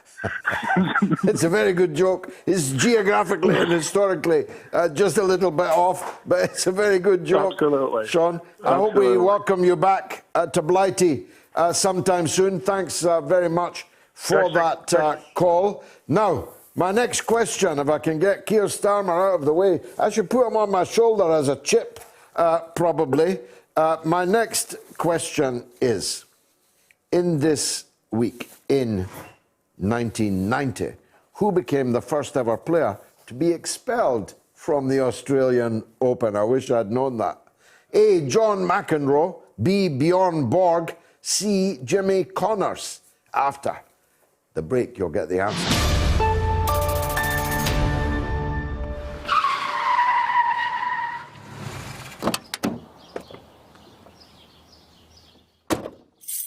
Well, how did I do? I'm sorry, Prime Minister. At no point did you drive on the left-hand side of the road, and instead of driving us forward, you made several U-turns. We haven't gone anywhere. Well, I think you'll find if you turn backwards enough times, eventually you'll go forward. So, did I pass? No, you failed miserably. But my teacher said I'd get much higher grades. Better luck next time. This doesn't happen to people like me. You leave me no choice. I'm sorry, but rules are rules, even for Prime Ministers. What on earth is that? My mutant pet. Dominic Cummings? No. Big algorithm. Get it. Global higher education with one of the world's best-known iconoclasts. The mother of all talk shows with George Galloway. Well, in 1990, who do you think was expelled from the Australian Open Tennis Championship? John McEnroe, Bjorn Borg, it couldn't be him, could it? He was so, I don't know, catatonically boring. And C, Jimmy Connors. The answer was John McEnroe. Perhaps not all that surprising. Now, our next guest is no John McEnroe, but he is Professor Sir John Curtice, the Prince of Psephologists from Strathclyde University in my old manor in Glasgow. Sir John, thank you very much indeed for joining us. On the face of it, to be 13 points behind a block of wood called Sir Keir Starmer, it must be the crowning achievement of Boris Johnson's political career. How did it come to this? Essentially, George, because since the beginning of November, the question of Boris Johnson's probity and more recently his honesty has become the dominant political question of the day, and a majority of the electorate, at least, including many a person who voted Conservative in 2019, have now come to have doubts about his probity and are certainly inclined to the view that he's not always been telling the truth about the various parties stroke gatherings that are alleged to have taken place during the course of lockdown. This story really begins with the attempt to try and avoid the suspension of Owen Paterson, the former Conservative MP for North Shropshire, who'd been upbraided by the Standards Committee for lobbying ministers on behalf of companies that he was being paid to as a consultant, and that's against the rules of the House of Commons. He tried to avoid him being suspended. There was an almighty row. 24 hours later, he did an about turn, but that began to raise questions about what Boris Johnson's judgment and about his ethics.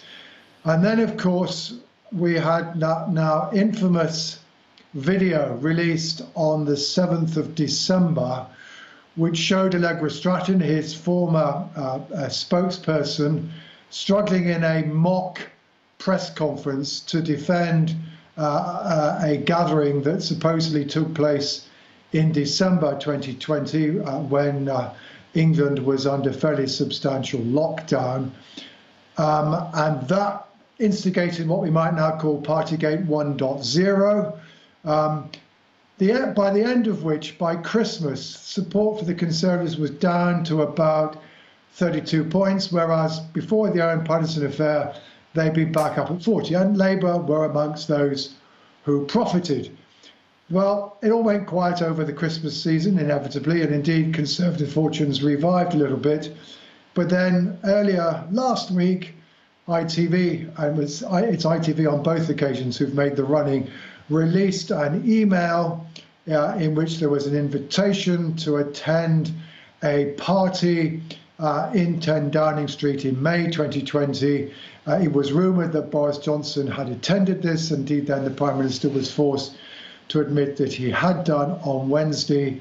And that just basically has put the Conservatives back in even greater trouble electorally than they were at the end of Christmas. They're now running on average about 30% in the polls.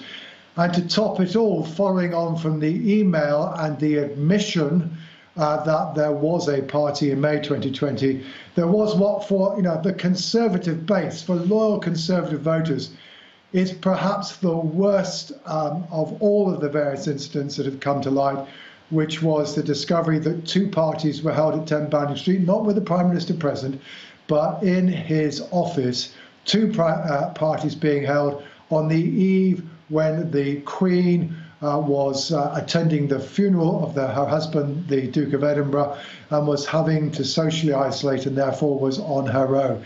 And that, in a sense, I think for many a Conservative, has probably been the last straw. Now, you're a knight of the realm, so I shan't ask you to follow me down this road, but hear me out. I have always known that Boris Johnson was a man with no probity. I've always known that he was a man that was thoroughly dishonest.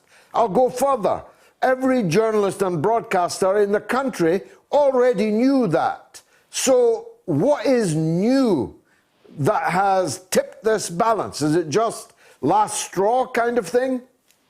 No, I mean, I'll come back to your earlier remarks in a moment, George. The reason why it's now become an issue for the wider electorate is that whereas previously his tendency, and the way I would put it is that Boris is somebody who focuses on trying to get done what he wants to have done, and is willing to be rather light in his adherence to rules and regulations and the law along the way. I mean, the most famous example of this was his prorogation of Parliament in September 2019. The UK Supreme Court said this was illegal, but that was fine for at least half the electorate because that was done in pursuit of Brexit.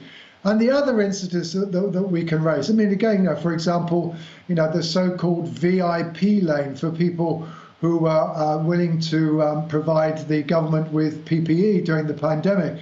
And, if you knew a Tory MP, you got on this fast list for consideration.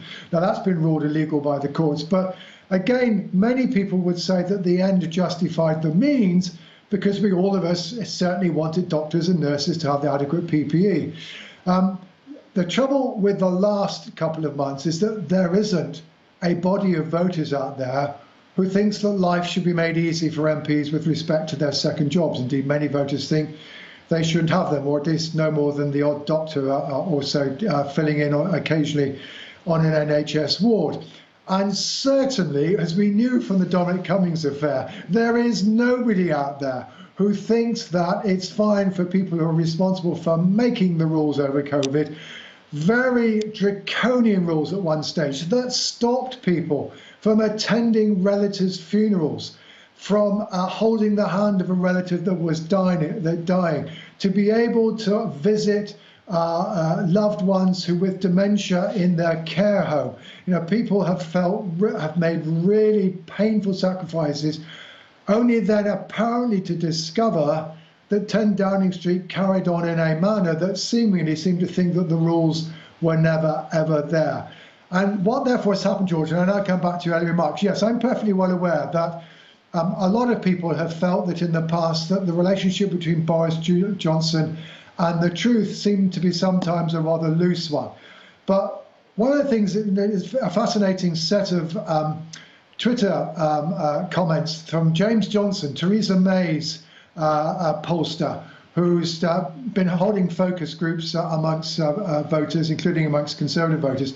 And he's released a whole string of quotes on Twitter this evening, in which basically what a lot of the voters were saying, well, look, we thought Boris Johnson was different. You know, he seemed to speak, you know, our language, and he was getting Brexit done. So he was somebody who had got across to them and proved attractive to them. But now, those qualities that they once thought were attractive, they're now saying, hang on, he's a bit of a buffoon. He's a bit of a joke.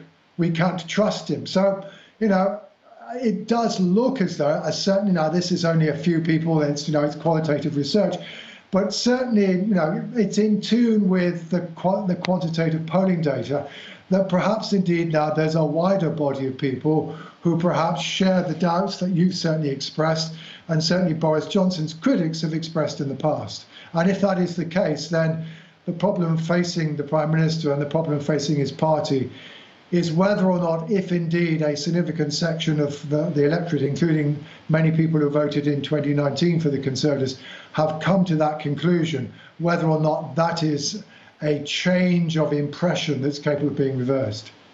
He's like a figure out of Tom Brown's School Days. He's a shark. He's a mountebank. He fathers children in other people's marriages. He's a serial adulterer. He is a man that was dismissed by a national newspaper for dishonestly inventing quotations. He's famously loose, not just with morals, but with the truth. But he's a vote winner, Sir John. At least for the Tories, he's a vote winner. Well, he was, undoubtedly. And look, he's a very highly charismatic figure. He's a very effective campaigner, a brilliant speaker, so long as he doesn't lose his notes. For those who believed in Brexit, you know, having been the person who probably was, together with Nigel Farage, responsible for ensuring that the UK voted to leave the European Union, something with which I know you have a certain amount of sympathy, then you know, the truth is, for that section of the British public, they really very much took to him. And, you know, he didn't seem like your standard Tory toff, although, of course, many people will say that given he did Eton and Oxford, he was. But anyway, that's what he managed to achieve. The point is that now, for that very same group of people, however, they've now, as it were, many of them come to a very different conclusion, because they've now seen him fail to follow the rules and to do things differently over something which makes them at least deeply upset, and thus the change of tone. Now, you're asking about Sir Keir. Now, I mean, it's certainly true that, you know, the reason why the Labour Party are ahead in the polls is primarily because the Conservatives have scored these own goals, or more accurately, Boris Johnson has. And indeed, at least until the last few days, Labour's standing in the poll was no higher than it was 12 months ago. All we were looking at is the party recovering from a pretty dismal year in 2021. That said, I have to say to you, George, Labour are now running at 41. It's no great shakes, but it is their highest standing at any point in this parliament, their highest standing under Sir Keir. And I think I would say, and maybe you might even be willing to concede, I think one of the things that I've certainly noticed in recent weeks is that Sir Keir perhaps has begun a little bit to learn how to be a politician and has become a little bit less of the lawyer. I mean, for a long time over Prime Minister's questions, he was spending his time trying to fillet the Prime Minister as though he was a prosecuting lawyer, which we all know he's very good at. Now, it's very effective, but it doesn't really come up with a broad message that comes out well in the 6 o'clock news, the 10 o'clock news. More recently, he has started to make much more rhetorical comments in Prime Minister's questions, making a political point.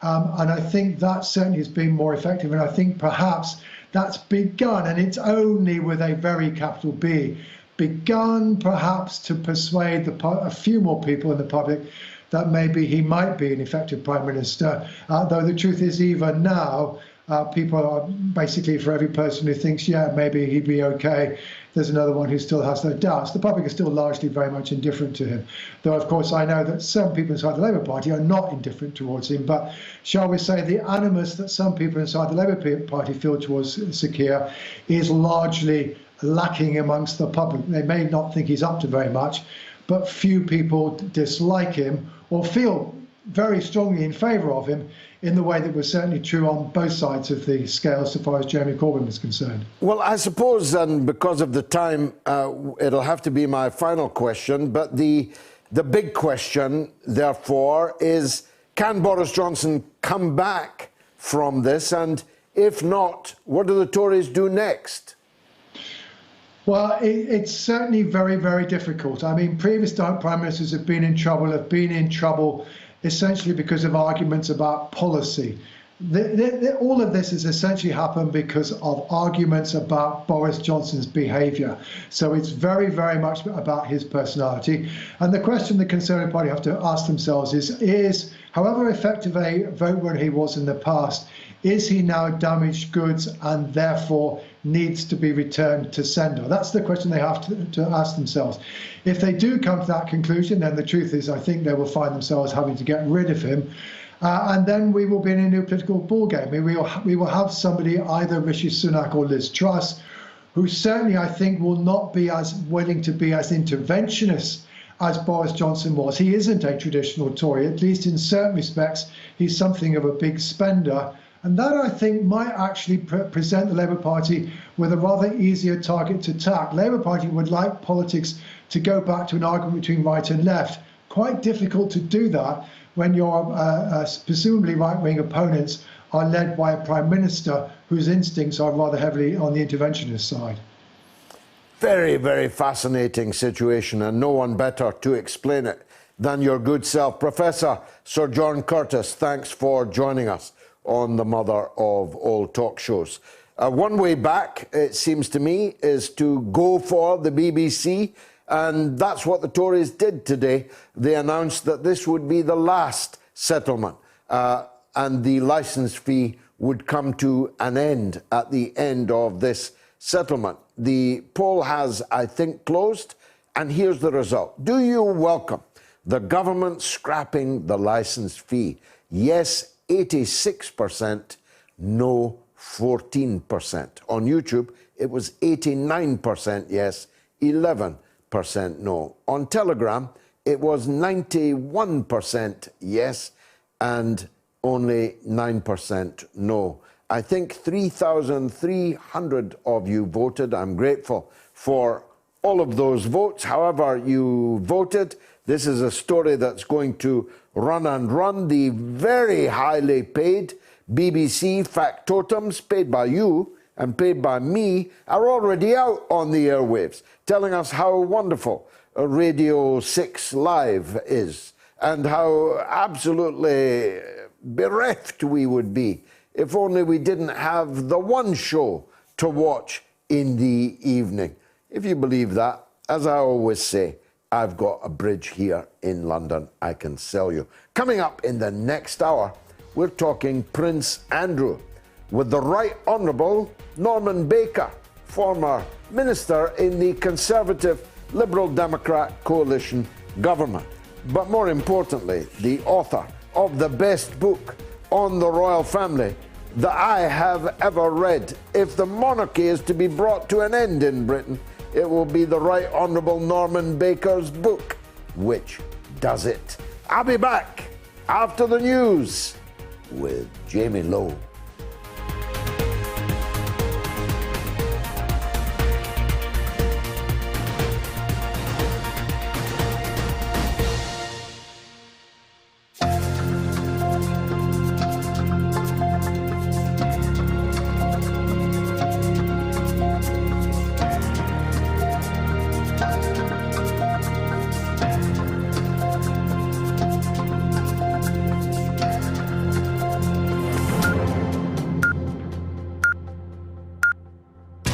Radio Sputnik News. The deported tennis player Novak Djokovic has left Australia on a flight to Dubai, although it's not clear where his final destination will be. His appeal against the Australian government's cancellation of his visa was turned down by 3 judges earlier today. He was set to defend his title in an Australian Open Championship tomorrow, hoping to also win a record-breaking 21st Grand Slam. Serbian President Alexander Vučić said he had spoken to the player earlier and told him, quote, "We can't wait to see him in Serbia to return to his country, to come where he is always welcome," end quote. In addition to his native Serbia, where he enjoys overwhelming support, Djokovic could go to Marbella, Spain, or Monaco, where he has residences and where he has spent most of his time away from tennis. In a statement following the court's decision, the unvaccinated Djokovic said he was, quote, "extremely disappointed with the ruling and that he would be, quote, taking some time to rest and recuperate." The full reasons behind the unanimous ruling will be published in the coming days, with a statement following the court's decision, with Djokovic also ordered to pay the government's court costs. Labour leader Sir Keir Starmer has accused Boris Johnson of breaking COVID laws with parties held in Downing Street during lockdown.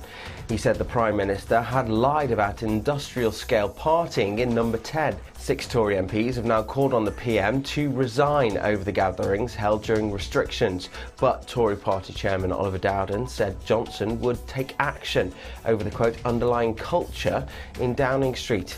He said he was committed to doing this when he responds to an official inquiry on events in the government buildings. The internal investigations, led by senior civil servant Sue Gray, is expected to be published as soon as this week. Prince Harry has filed a claim for a judicial review over a Home Office decision to prevent him from paying for police protection for himself and his family during a visit to the UK. A legal representative for Harry said he wants to bring his son Archie and 7-month-old baby daughter Lilibet to visit from the United States, but fears that they will be unable to return to his home because it's too dangerous. The Duke wants to fund the security himself rather than ask taxpayers to foot the bill after he stepped down as a senior member of the royal family. Harry is now arguing his private protection team in the US does not have access to UK intelligence information which is needed to keep him, his wife and his children safe. Britain's Culture Secretary Nadine Dorries has said that the next announcement about the BBC licence fee will be the last, and it was time to discuss new ways to fund and sell great British content. She said the days of the elderly being threatened with prison sentences and bailiffs knocking on doors were over. Her comments come as unconfirmed reports say the government is expected to freeze the £195 fee for 2 years. The licence fee's existence is guaranteed until at least the 31st of December 2027 by the BBC's Royal Charter, which sets out the broadcaster's funding and purpose. A 31-year-old man has been seriously injured after being shot in a targeted attack in Glasgow. Police were called to Barony Drive in the Bailsdon area in the early hours of Saturday morning after the man was found with serious injuries. The man was taken to the Queen Elizabeth University Hospital before being transferred to Glasgow Royal Infirmary. The ousted president of Mali, Ibrahim Boubacar Keïta, has died aged 76, a family and former colleagues say. Last year, he suffered a minor stroke, but the cause of his death was not immediately clear. He died at 9 a.m. today at his home in the capital, Bamako. A member of his family told AFP news agency. Keita led Mali for 7 years until 2020, when he was ousted in a coup after anti-government protests over his handling of jihadist unrest. A hostage taker who detained 4 people at a synagogue in a suburb of Dallas, Texas, was a British citizen, reports say. The man interrupted a morning service in Colleyville on Saturday and has since died. Police deployed special weapons teams while FBI negotiators spent hours talking to the assailant. Explosions and gunfire could be heard before the 10-hour standoff ended. The hostages have been freed unharmed. In a statement, the UK Foreign Office said it was aware of the death of a British man in Texas and was in contact with the local authorities. It is not yet clear how the hostage taker died or who he was. A massive volcanic eruption that triggers tsunami waves has smothered Tonga and the Pacific Islands in ash, cut power and severed communications. New Zealand Prime Minister Jacinda Ardern said the tsunami wreaked significant damage, washing boats ashore and battering beachside shops. Information from Tonga is scarce, but no deaths have been reported so far.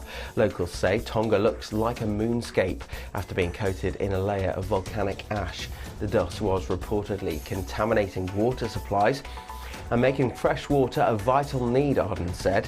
A charity said the ash and smoke had prompted authorities to tell people to drink bottled water and wear face masks to protect their lungs. The underwater volcano erupted on Saturday, sending a plume of ash into the sky and triggering warnings of a 4-foot wave reaching Tonga. The eruption was so loud it could be heard in New Zealand, some 1,500 miles from Tonga. And finally, the search has begun to find a monarch to run a remote island and 300-year-old pub off the coast of Cumbria. If it's successful, he or she will be crowned by having alcohol poured over them. A partnership organisation stepped in to run the ship in on Peel Island in July after the previous publicans left. Applicants can now apply for a 10-year lease to run the pub and manage the island, which features a ruined 14th century castle and a campsite. Barrow Borough Council is the custodian of the island, half a mile off the mainland and accessible only by ferry, and wants a new operator in place for the summer season. It's described Peel Island as a great asset to Cumbria, but warned it was a unique place and any operator needs to appreciate the constraints offered by power and weather. It stated that the successful applicant's duties will include maintenance of the ship inn, grounds maintenance of the surrounding area and management of the camping and the toilet and shower block. However, the new operator would not be responsible for external urgent repairs to the buildings and jetty. I'm not sure I'll be applying for that, will you? Let us know. That's the latest news here on Sputnik News. I'm Jamie Lowe.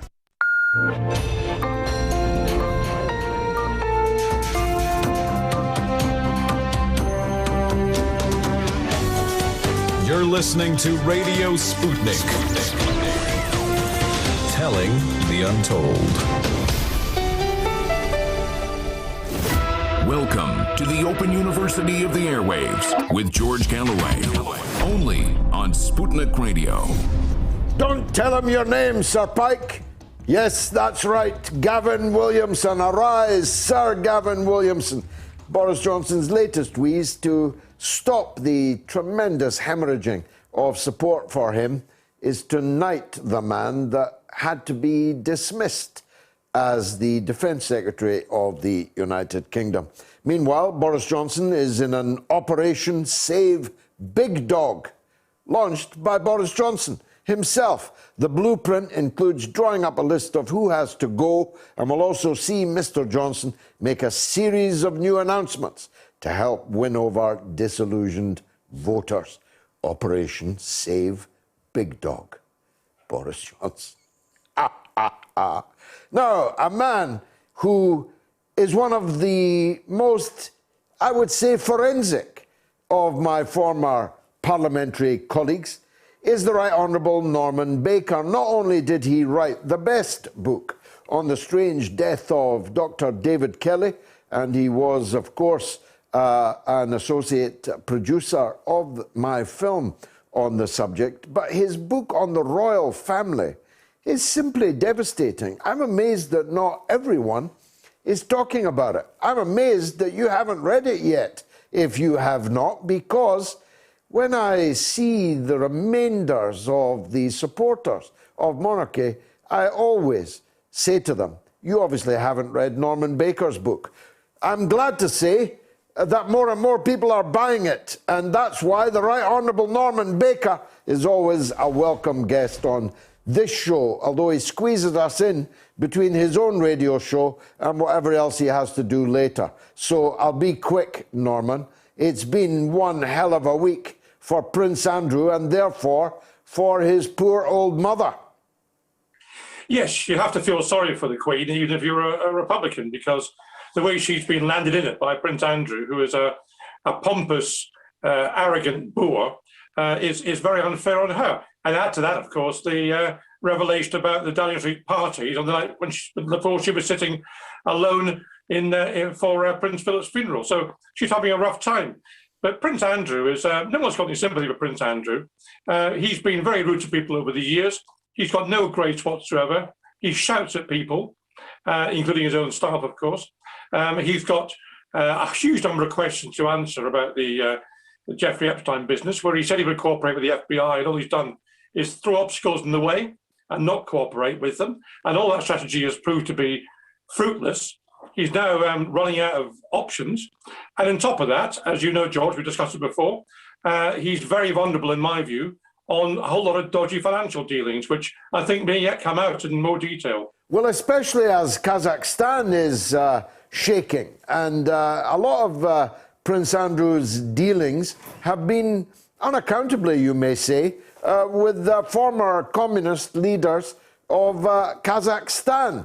What did Prince Andrew first find attractive about the Central Asian Republic of Kazakhstan? I think he finds attractive the fact that they are autocracies, they don't believe in democracy, and they believe in brown envelopes. And I think that's the reason why Andrew finds them attractive. We know, for example, he was up for a commission of 3.85 million just for sending a couple of emails in Kazakhstan. That turned out to be a project that failed because the workers ended up protesting and were all shot by the police, and the investors took fright. We also know that the son-in-law of the previous president spent £15 million on Prince Andrew's rather ghastly Tesco-style house, which he received from his mother for as a wedding present. It'd been on the market for £12 million for several years, going nowhere through Savills, the agent. Suddenly, £15 million was found by this son-in-law, all through Dance the Seven Veils, all these shadow companies. And then, of course, what did he do with the house? He did nothing. He knocked it down, didn't he? He knocked it down. So, why would someone pay £15 million for a house he intended to knock down, $3 million over the asking price? And why would he hide their purchase of it? Yes, you may well ask. You may well ask, indeed. But it's not just Andrew, is it? Although we will have to come back to him if you've got the time. But Harry and Meghan are kicking over the traces now. Well, I mean, obviously they've departed from the royal family and they've sacked themselves, if you like. And, good luck to them. I think they should be free to remove themselves from the royal family if they want to. And actually, what Harry has said in the last couple of days, I've got some sympathy with. I don't think the taxpayer should be providing security for him, or indeed for Prince Andrew. But if he wants to pay for it, like a football club will pay for it, for police to be at a football club, then why not? That seems perfectly reasonable to me. And what about the situation in the palace itself? I keep getting people writing to me saying that the Queen is poorly. She is, of course, almost 96. What do you hear on the vine? Is she going to be well enough to properly preside over her platinum anniversary? Well, I think she probably will make an effort, and she's reasonably fit, I think. But the fact is, she's old and she's a bit tired. I mean, who wouldn't be at 95? And I think she'd have liked to have handed over a lot more responsibility to Prince Charles and Prince William by now, but she's not been able to because of the catastrophe within the royal family which has been going on. And the fact is, George, that most people have got a lot of respect for the Queen. they don't have the same respect for Prince Charles or indeed for the wider royal family. We need to modernise it. Charles says that, but as you know from my book, 44 people on the front cover there, 44 people on Buckingham Palace balcony. Who are they all? What are they doing? Why are we paying for them all? And there's got to be a lot of changes made. And Charles has got, I think, a limited window to make these changes. If he doesn't, then I think the tolerance that people have shown towards the Queen, they've kept their lip buttoned in order not to upset the Queen. You know, that doesn't apply when she's gone. Well, I'm going to be campaigning for a referendum. I wish the Queen long life. She's already had a long life, but longer life. But upon her demise, which comes to all of us, if I'm still here, I'll be campaigning for a referendum on whether or not Britain should dispense with all of this tomfoolery. Well, you and I can be on the march together, George. Excellent. I'm glad to hear that. I thought you might be, being a Liberal Democrat, just a bit on the reforming side. You might just want a slimmed down bicycling monarchy. But if you're ready to come with me on the march, that would be great. My last point is, I was amazed to discover that Prince Andrew is a member of the Order of the Garter, which turns out to be as rum a collection as you could get. It certainly will be if Tony Blair ever gets to join it.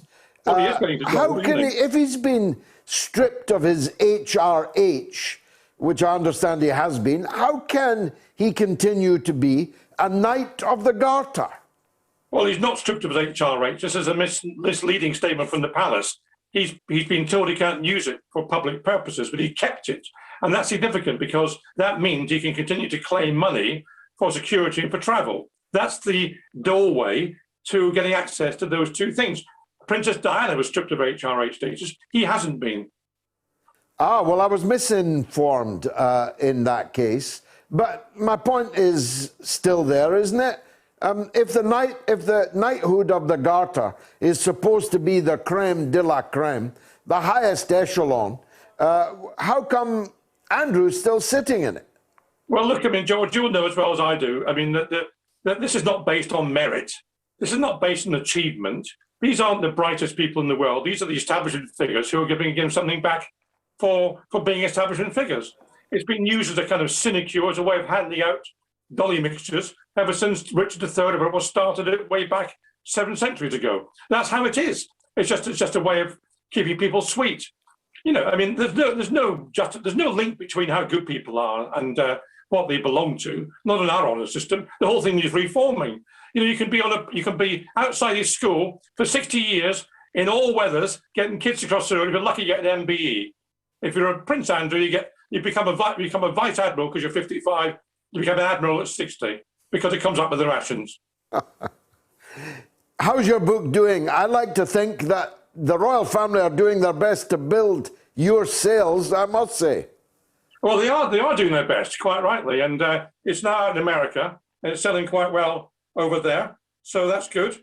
And I'm hoping very much that it will pick up in Australia, where I've been doing some documentary work on the royals. So it needs to pick up, because this is not just about my book. This is about people understanding how our democracy works or doesn't work. The Right Honourable Norman Baker, the best of luck with it. Thanks for joining us on the mother of all talk shows. Let's take Neil in London on Boris Johnson. Go ahead, Neil. Neil, are you there? It seems that Neil is listening, but not talking.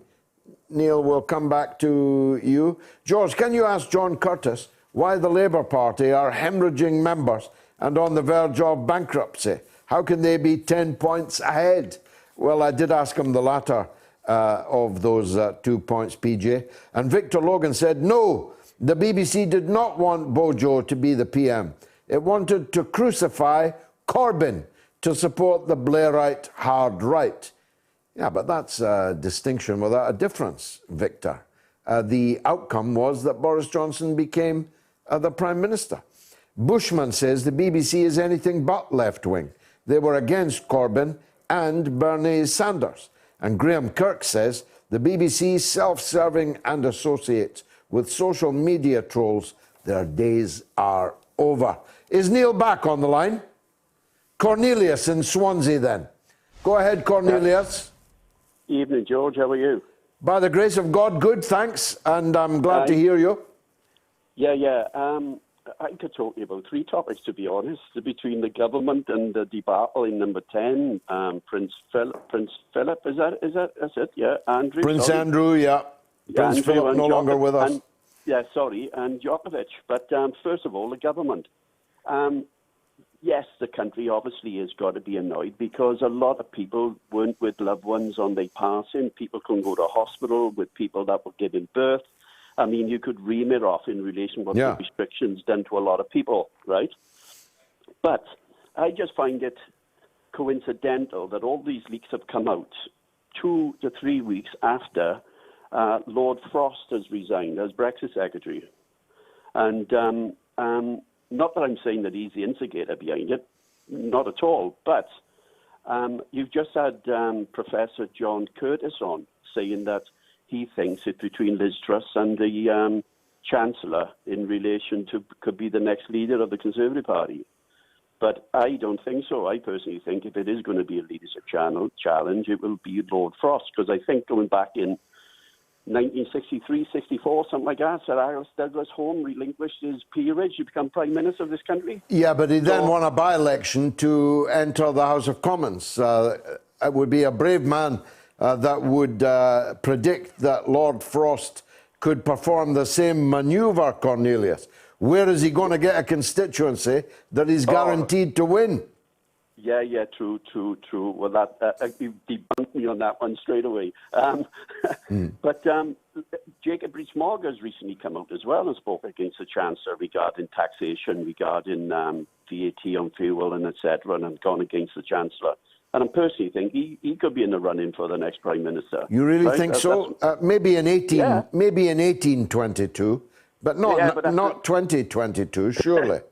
Yeah, but that's a good thing about him. He's an honest man, and I appease to him, to be honest, The other thing is Djokovic. This is one of the healthiest, fittest men on the planet. And you got the government of Australia saying that he was deported to protect the citizens in case he didn't. I mean, can you write this stuff? I mean, no, you couldn't make it up. You couldn't make it up. I've got to press on though, Cornelius, because there's a lot of people on the line. Neil is in London, back again. Go on, Neil. Hi, hello, Mr. Galloway. How are you, sir? By the grace of God, good, thanks. What would you like to say?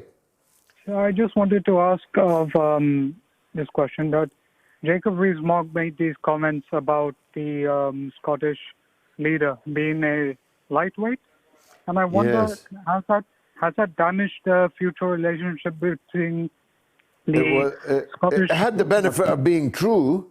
The leader of the Scottish Conservative Party is featherweight, not lightweight, and he's not laid a glove, to continue the boxing metaphor, on the equally authoritarian and equally blundering First Minister of Scotland, Nicola Sturgeon, whose authoritarian behaviour and serial blundering has cost the Scottish economy and the Scottish people in terms of their health a very, very great deal. And the man who supposedly was going to be the great white hope of the Scottish Conservatives has turned out to be anything but. Turned out to be anything but. And I wonder, did Jacob Rees-Mogg's comments really damage Boris's credibility as Prime Minister when he made that comment, even if it didn't come out as it was interpreted? I don't know. I mean, I like Jacob Rees-Mogg, but I don't take him seriously. And I'm amazed to find that from the valleys of South Wales, Cornelius seemed to regard him as potential prime ministerial material. Anyway, thanks, Neil. Terence is in Norwich on Prince Andrew. Let's hear from Terence. Go ahead, sir. Good evening, Mr. Galloway. Happy New Year to you and your family. And to you, sir. Thanks for calling. What I'm concerned is that the temperate language used to describe people, they call him the Duke. They don't say that he's a Duke and he's an alleged sex offender. Whereas if it was some other scumbag, let's say, in some, they'd love to sort of look to the councillors and call them scumbags and likewise. Why isn't this man used as that example as well? Use the same language. Even the Guardian, they call the socialite Maxwell. Well, she's nothing other than a pimp that is locked up, and I should think for life, I hope. Well, she's being sentenced in June. I think the difference, Terence, if I may, I don't want to bounce to the defence of Prince Andrew by any means, but he's not been charged with any criminal offence. The business in New York, for the moment, is a civil matter, and I think that would be the strictly legal answer to the point you made. Well, that's nice to have a strictly legal answer, but with that, you can see him with his arm around that girl, who's a child, with Maxwell, the pimp, the convicted pimp in jail now. That's what she was. Yeah. And the man taking the photographs of the sex offender who apparently died in a jail. So I'm just looking at, and I cannot understand how quality, what I would consider quality newspapers, like The Guardian, and your show itself uses the best kind of language to describe a pig as being a pig. Why can't the newspapers do the same? I don't think the British people are that stupid, Mr. Galloway. Well, thanks for the call. I don't think so either. Ignacio is in Madrid. Let's hear from him on Blair's knighthood. Go ahead, Ignacio. Thank you, George, and Happy New Year to you and you, sir. The team Thank you. And the audience. Thank you. I rang in tonight to speak about Blair, but first I would like to comment on George W. Bush. You have complained in recent weeks about him being rehabilitated by the NSM. Even Dick Cheney. I would take a slightly different angle. I would point out that this is, an indication of how much is the U.S. political system deteriorating, that these figures can be rehabilitated. Yeah, and Hillary Clinton is apparently in the running to be the Democratic Party's nominee in 2024. What's wrong with this republic? It's like a Bourbon rotten monarchy. Yeah, she will spend another $1 billion. Right, George. On Blair, I signed the petition as soon as I learned of it. 1.1 million people now have signed it. If you're watching or listening and you haven't signed it, go to change.org and sign the petition against Tony Blair being honoured. Go ahead, Ignacio. I would like to tell you a bit about February 2003 in Madrid. I think that was a unique moment. I don't know if you are aware, but the demonstration was global across the 6 continents, including Antarctica, and the scientific personnel. Indeed. In the bases there. In Madrid, I remember there were about between 1 million and 1.5 million people. I remember the trains were packed, the platforms were packed, but everyone was welcome into the trains. It was unique, really. In Spain, 75-90% of the population, more or less, were against the war. And yet our prime minister decided to go ahead, and he was one of the 3 ones in the Azores Islands who declared the attack was imminent, along with Blair and Bush. Yeah. Now, George, fast forward 1 year, March 11, 2004, the attacks on the commuters. That was 3 days before a general election. And the then Prime Minister, Aznar, he made a quick calculation. If this is jihadists, we are done. People will relate this to the war, which they opposed. So what they did was to tell the lie that it wasn't jihadists. It was ETA, the Basque group. And up until this day, some people in some of the members in the People's Party have continued to spread the lie that it wasn't jihadists, that they were telling the truth. The world knows now that it was, and it was directly related to the war that the Spanish people opposed and their Prime Minister joined. And it brought him down, didn't it? Yes, and George, this is the point that I want to make about Blair. You realize that Blair didn't try to get the IRA into 7-7. So go figure that you can compare Blair positively with our former Prime Minister. There's much I could say, but the hour is against me. It's been an interesting call from Madrid. Ignacio, thank you very much indeed. In 1980, Pink Floyd's album, The Wall, went to #1 in the United States. Who sang the title song? A. Snowy White, B. David Gilmour, C. Roger Waters. Answer after the break. Radio Sputnik.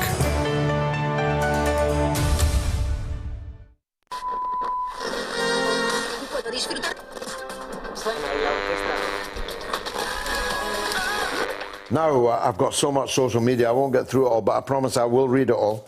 My eye was caught by Ray Jones, who says George Galloway, perhaps, as the next leader of the Conservative Party. I assume he means that as an insult, but in any case, I'm already spoken for. I'm the leader of the Workers' Party of Britain.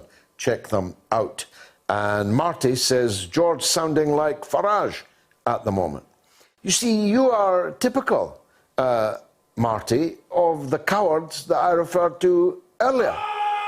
Instead of writing that kind of thing, why not call me? If you're in Britain, 08081 965522, or are you a gutless coward, a keyboard warrior? If you're not a gutless coward, pick up the phone now, 08081 965522. Go on, I dare you. The thing I wanted to talk to you about is the fact that you stated at the top of the show that it was most likely dinghy refugees that had bombed Liverpool today. I said nothing of the kind. You really? I said nothing of the kind. Neither you nor I. I said nothing. Stop. I said nothing of the kind. Nothing of the kind. Now, if you want to carry on, carry on. But I said nothing of the kind. You need to listen to it again.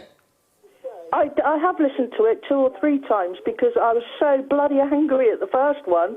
I have thought I'd better listen to that again. Tell me what I said. Tell me what I said. That you're after the Tory vote, the ex-Tory vote. I appreciate that. How dare you? How dare you? Get this woman off the line. I'll tell you what I am desperate about, madam.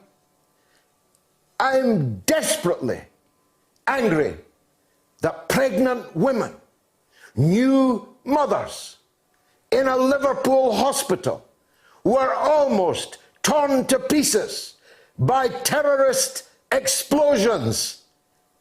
That's what I'm desperate about. I'm not interested in former Tory vote. Why don't you get this foolish paradigm out of your mind?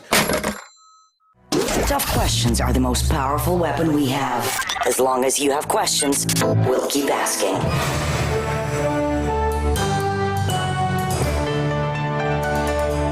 Radio Sputnik. Telling the untold. And the answer was the one and only Roger Waters, who sang the title song in the 1980 Pink Floyd album, The Wall. Is that the one that Another Brick in the Wall is from? And is Snowy White a real person, or did you just make that up? The editor made it up, okay. It wasn't Snowy White, who isn't a real person, apparently, but it was Roger Waters. The editor says Snowy White is a real guy. What do I know? Anyway, it's not been a good week to be Chinese in Britain, but there's never a good week when it's good to be a Russian in Britain, because Russians are on the receiving end of unrelenting aggro from the media and from the political class. Anything that goes wrong is blamed on the Russians. Olga Childs has written this wonderful book, What Russians Think. And its subtitle is Everything You Should Know But Didn't Bother to Ask. Olga Childs was born Olga Leila Sagareva in Moscow. She led a privileged childhood, eating caviar and attending classical music performances. She was taught to speak Latin and English, to play tennis and volleyball, to ice skate, to cross-country ski, to sail, to play the violin, and to dance the polonaise. Her parents' bohemian lifestyle being made possible by her grandparents' prominence in the Communist Party and in the Soviet Navy. She now is British, and she now writes in English as well as in Russian. And this is such a good book, quite amusing and very informative. And Olga joins me now briefly, I'm afraid, Olga, given the hour, but it's a terrific book. What do Russians think? Oh boy. I think Russians think at this point that they're not coming through, that nobody is making any kind of effort to understand them, how Russia operates, how, what is behind their thinking, why they're upset about this thing or the other. And in the end, I think there's no shared facts between the West and the Russians on everything that Russia is being blamed for or is allegedly involved in. And most Russians think that it's gone beyond the point at which anything can be done. Unfortunately, I think they're thinking now that they are a fortress under attack, and there's no point in trying to do anything or persuade anybody. And that's the feedback I received from the Russians, for my book or from my attempt to stand in an election. Everybody said, why are you trying anything? There's no point. There's no point. They're too far gone. So I think that Russians, unfortunately, think that they've perhaps sort of lost in the public relations war in the West, and they are not. I don't think they know what to do about it. Well, look, I had dinner in a Russian restaurant last night in Beecham Place, Borscht and Tears. It was very nice indeed. But it's true that every other person in the restaurant was Russian. There were no British people at all in the restaurant. On the other hand, though, Olga, there's 1 million people watching this right now on RT and listening to it on Sputnik. So it's not really true that Russia does not speak back, is it? Yeah, I'm trying to, but I don't think Russia does. Certainly not to the extent that it is being accused of. I think Russia has been accused of. People in America particularly, and in Britain, they have this idea of a Russian superstate that's behind everything and, under every bed, that has some kind of coherent strategy for public relations. Winning every election. Yeah, exactly. But the truth is, Russia is, and I'm sad to admit it, but Russia is chaos. Some Russian people do some things here and there because they think this is right, as I do. But they're usually doing it entirely on their own without any coordination, and quite often Russia is not even, behind them in any sense.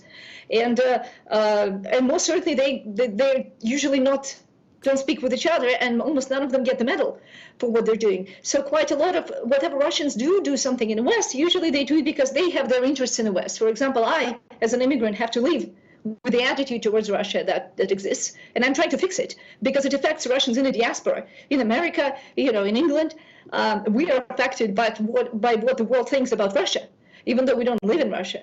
And I think, other Russians have maybe done some sort of interventions because they have financial interests, business interests, in other countries. But it's not the mother alien ship of Russia that's, sending everybody a signal. It's an extremely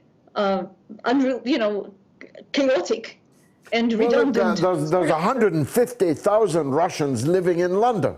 That's a lot of people. A very large number of them have not only are not operating for Russia, many of them are operating against Russia. There are oligarchs in exile from Russia. Isn't that the case? That is the case, but I think that those people actually are sort of, not the real diaspora, right?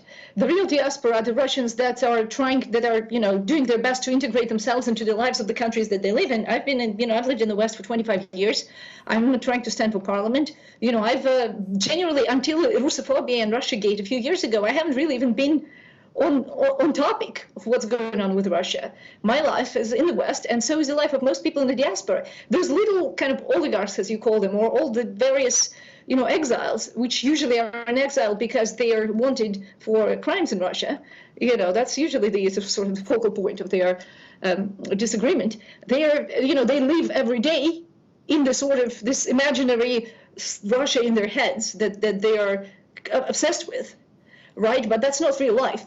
They're not, often, even after years in the West, they have no real connection and understanding of the countries they're in. They're all focused just on, their kind of subversionary process. It wasn't always thus, though, Olga. I mean, the restaurant I'm talking about opened in 1965. It's the oldest Russian restaurant in London. 1965. Yuri Gagarin was king.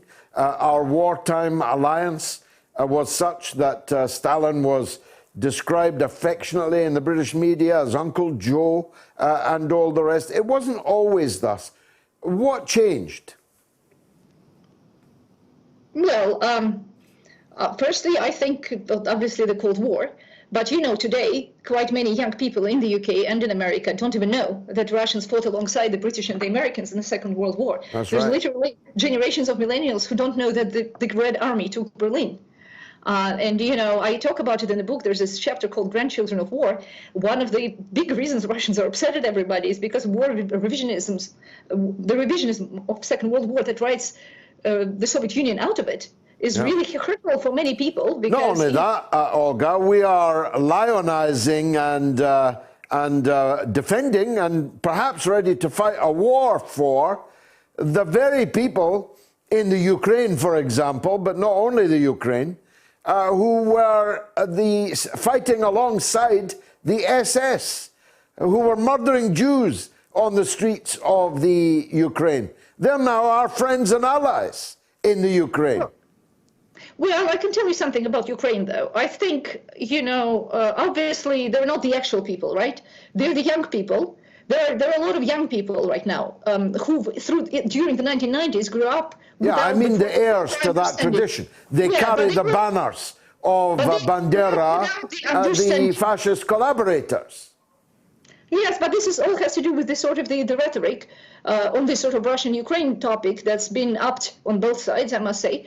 But, the young people don't understand what the war was like, and they don't have the ability to take it seriously, because in the 90s we had a bit of a kind of propaganda gap, and so the millennials grew up without a real feeling for what the war was. I think, of course, there are these elements in Ukraine, but they're doing this just sort of to upset, I think, the Russian majority. However, I think it's important to understand that I think the Russian position is that Russia and Ukraine are the same. Russians and Ukrainians are ultimately the same people.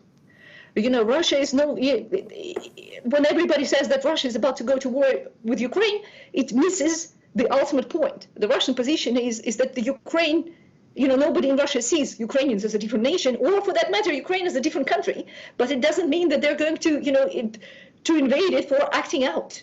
For example, one of my children hasn't talked to me for a while, and she blames me for all manner of things, as I hear from other family members. And there's been a lot of rhetoric on both sides, but I'm not going to go to war with her. She's my child. I love her. And this is sort of how Russians view Ukraine. I don't think in reality we are a bit upset and confused by what Ukraine is doing.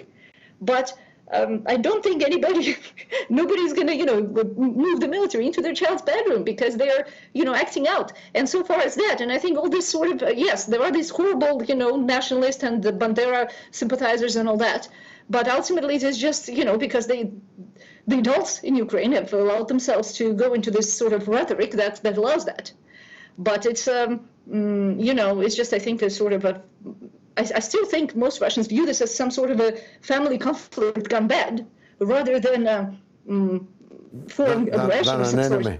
Well, look, I wish we had more time. It's a terrific read, What Russians Think, by Olga Childs. I hope that your sales get a good little boost, Olga. You deserve it. Thanks very much indeed for joining us. Ian in Hounslow disagrees with Olga. Let's hear why. Go ahead. Ian, welcome. Good evening, George, and good evening, Olga. Well, Olga's fallen victim to the mainstream media hysteria. I know for a fact, from reading YouTube comments, from talking to friends and family and people, they don't believe this. I also listen to late-night talk shows where they slam Russia, and people phone in reminding these presenters the debt we owe to the former Soviet Union and the role of the Ukrainians in the camps, etc., etc. It's not the general public that believe. We're being fed this, but most people aren't falling for it. And I think Olga needs to get a grip and think this government doesn't represent ordinary people. Well, let's hear from Olga. She's still there. Olga, I mean, you're a member of Mensa. You speak English perfectly and very quickly and with a very large vocabulary. Have you actually really experienced any bigotry or discrimination or hatred towards you because you're Russian here in Britain? Not really in Britain. I must say this is one of the things that are different between Britain and America. I think there's a real problem in America due to the levels of propaganda there.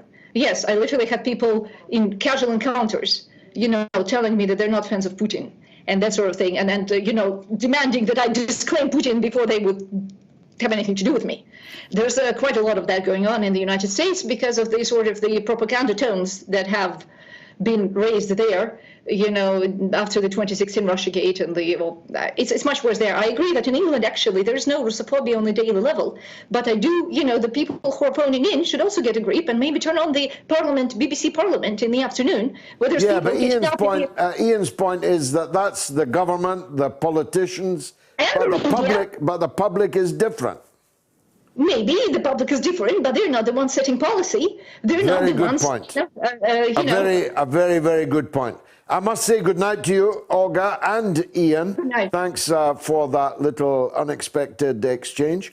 Mark is in North Carolina. On the Ukraine, though. Go ahead, Mark. How you doing there, George? Oh, good. Nice to hear you. Speak up. Sorry, I was out there shoveling snow. Listen, I just want to say something about, with Olga, what she's talking about. Russia should be the best friend, at least of the United States. I understand Britain has a lot of, animosity, probably going back to the Crimean War. But the U.S. should be the best friends with Russia. And I certainly trust Russia more than anything that the EU, which is basically the bastion of globalism, has. Russia today is a deeply religious country. I love the Eastern Orthodox religion. If I was to go back to being into any kind of a formal religious order, it would be that one. It would be, yes. I really respect the Eastern Orthodox religion. The other thing is, to mess around in the Ukraine like this and thinking they could defeat Russia is like me thinking I could step in with Colin McGregor and beat him in a fist fight. Okay, that's how much chance the NATO would have of defeating Russia right on that border. I mean, it wouldn't be NATO, Mark. I mean, Belgium doesn't, I promise you, have an army that's going to fight Russia. Neither does Norway. Neither does Italy.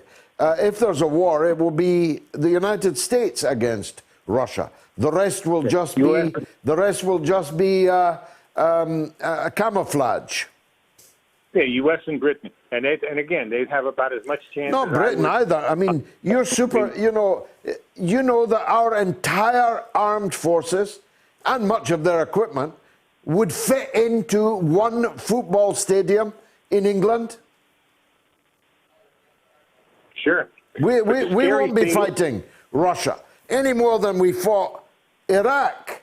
We were a political appendage to the United States. Tony Blair went around the world threatening people with America's army. And that's what we're still doing now. Even this U.S. army, especially the woke army, so-called woke army of today, would have about, again, I don't think I'd have much of a chance. I'm in pretty good physical shape, but I would have no chance against Colin McGregor if I stepped into a ring with him or even if we had a fist fight, okay? And that's how much chance the U.S. Army today would have, especially on the border of Ukraine. That is Russian territory. They know it like a book. They feel they're fighting for their home country, and the Russian army is a tough, military is tough. And but the most scary thing about it is that it could result in a nuclear war. Yeah, it could very well result in a nuclear exchange. Indeed, at its worst, the end of the world. That doesn't seem to have got through to many people here in Britain. Has it got through at all in the US? It gets through to some people. See, I don't follow the mainstream media. I don't bother with the crap news network or the fake news network or the nothing but crap news network. I don't follow them. So every once in a while I'll see videos of them, and it doesn't seem to go with them. It does go on certain people, though, on the alternate media. People do. Well, do that's the point Olga was making. The powerful people appeared. I mean, I saw Ted Cruz speaking in the Senate this week, saying that Ukraine was about to be wiped off the map if people didn't back his legislative proposal. But he's a neocon, you know? This is why... But they're running the country. This is why, you know, you talk about a workers' party, George. I would like to see the Republican Party get rid of the neocons and get back to what the Republican Party started as, which really was the Workers' Party. And we're starting to see some of it now, okay? And even maybe change their name to the U.S. Workers' Party, because the Democrats... Well, I would be with you on that. The hour is late. Thanks for the call and for that quite startling idea that the Republican Party should rename itself the U.S. Workers' Party. I wish it would. Erin is in Washington State in the United States. Wants to talk about the BBC. Erin, go ahead.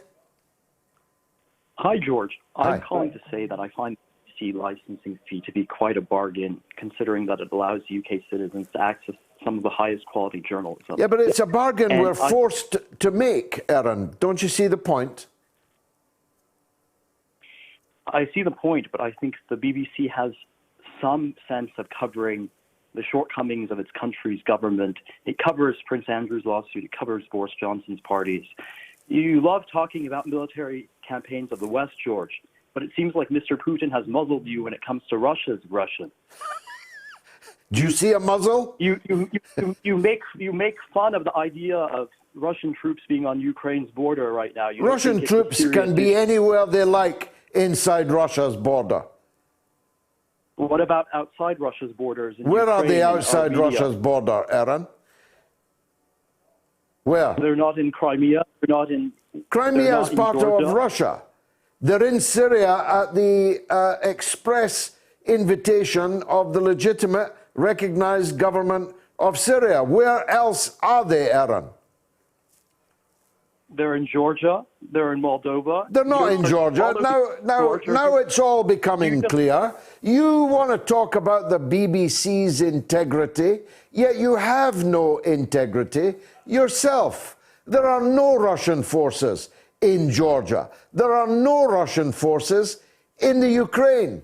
The only place where there are Russian forces are where they are legally invited to be. It's you who has no integrity, and it is telling indeed that it's you that's the only person to phone up in defence of the BBC.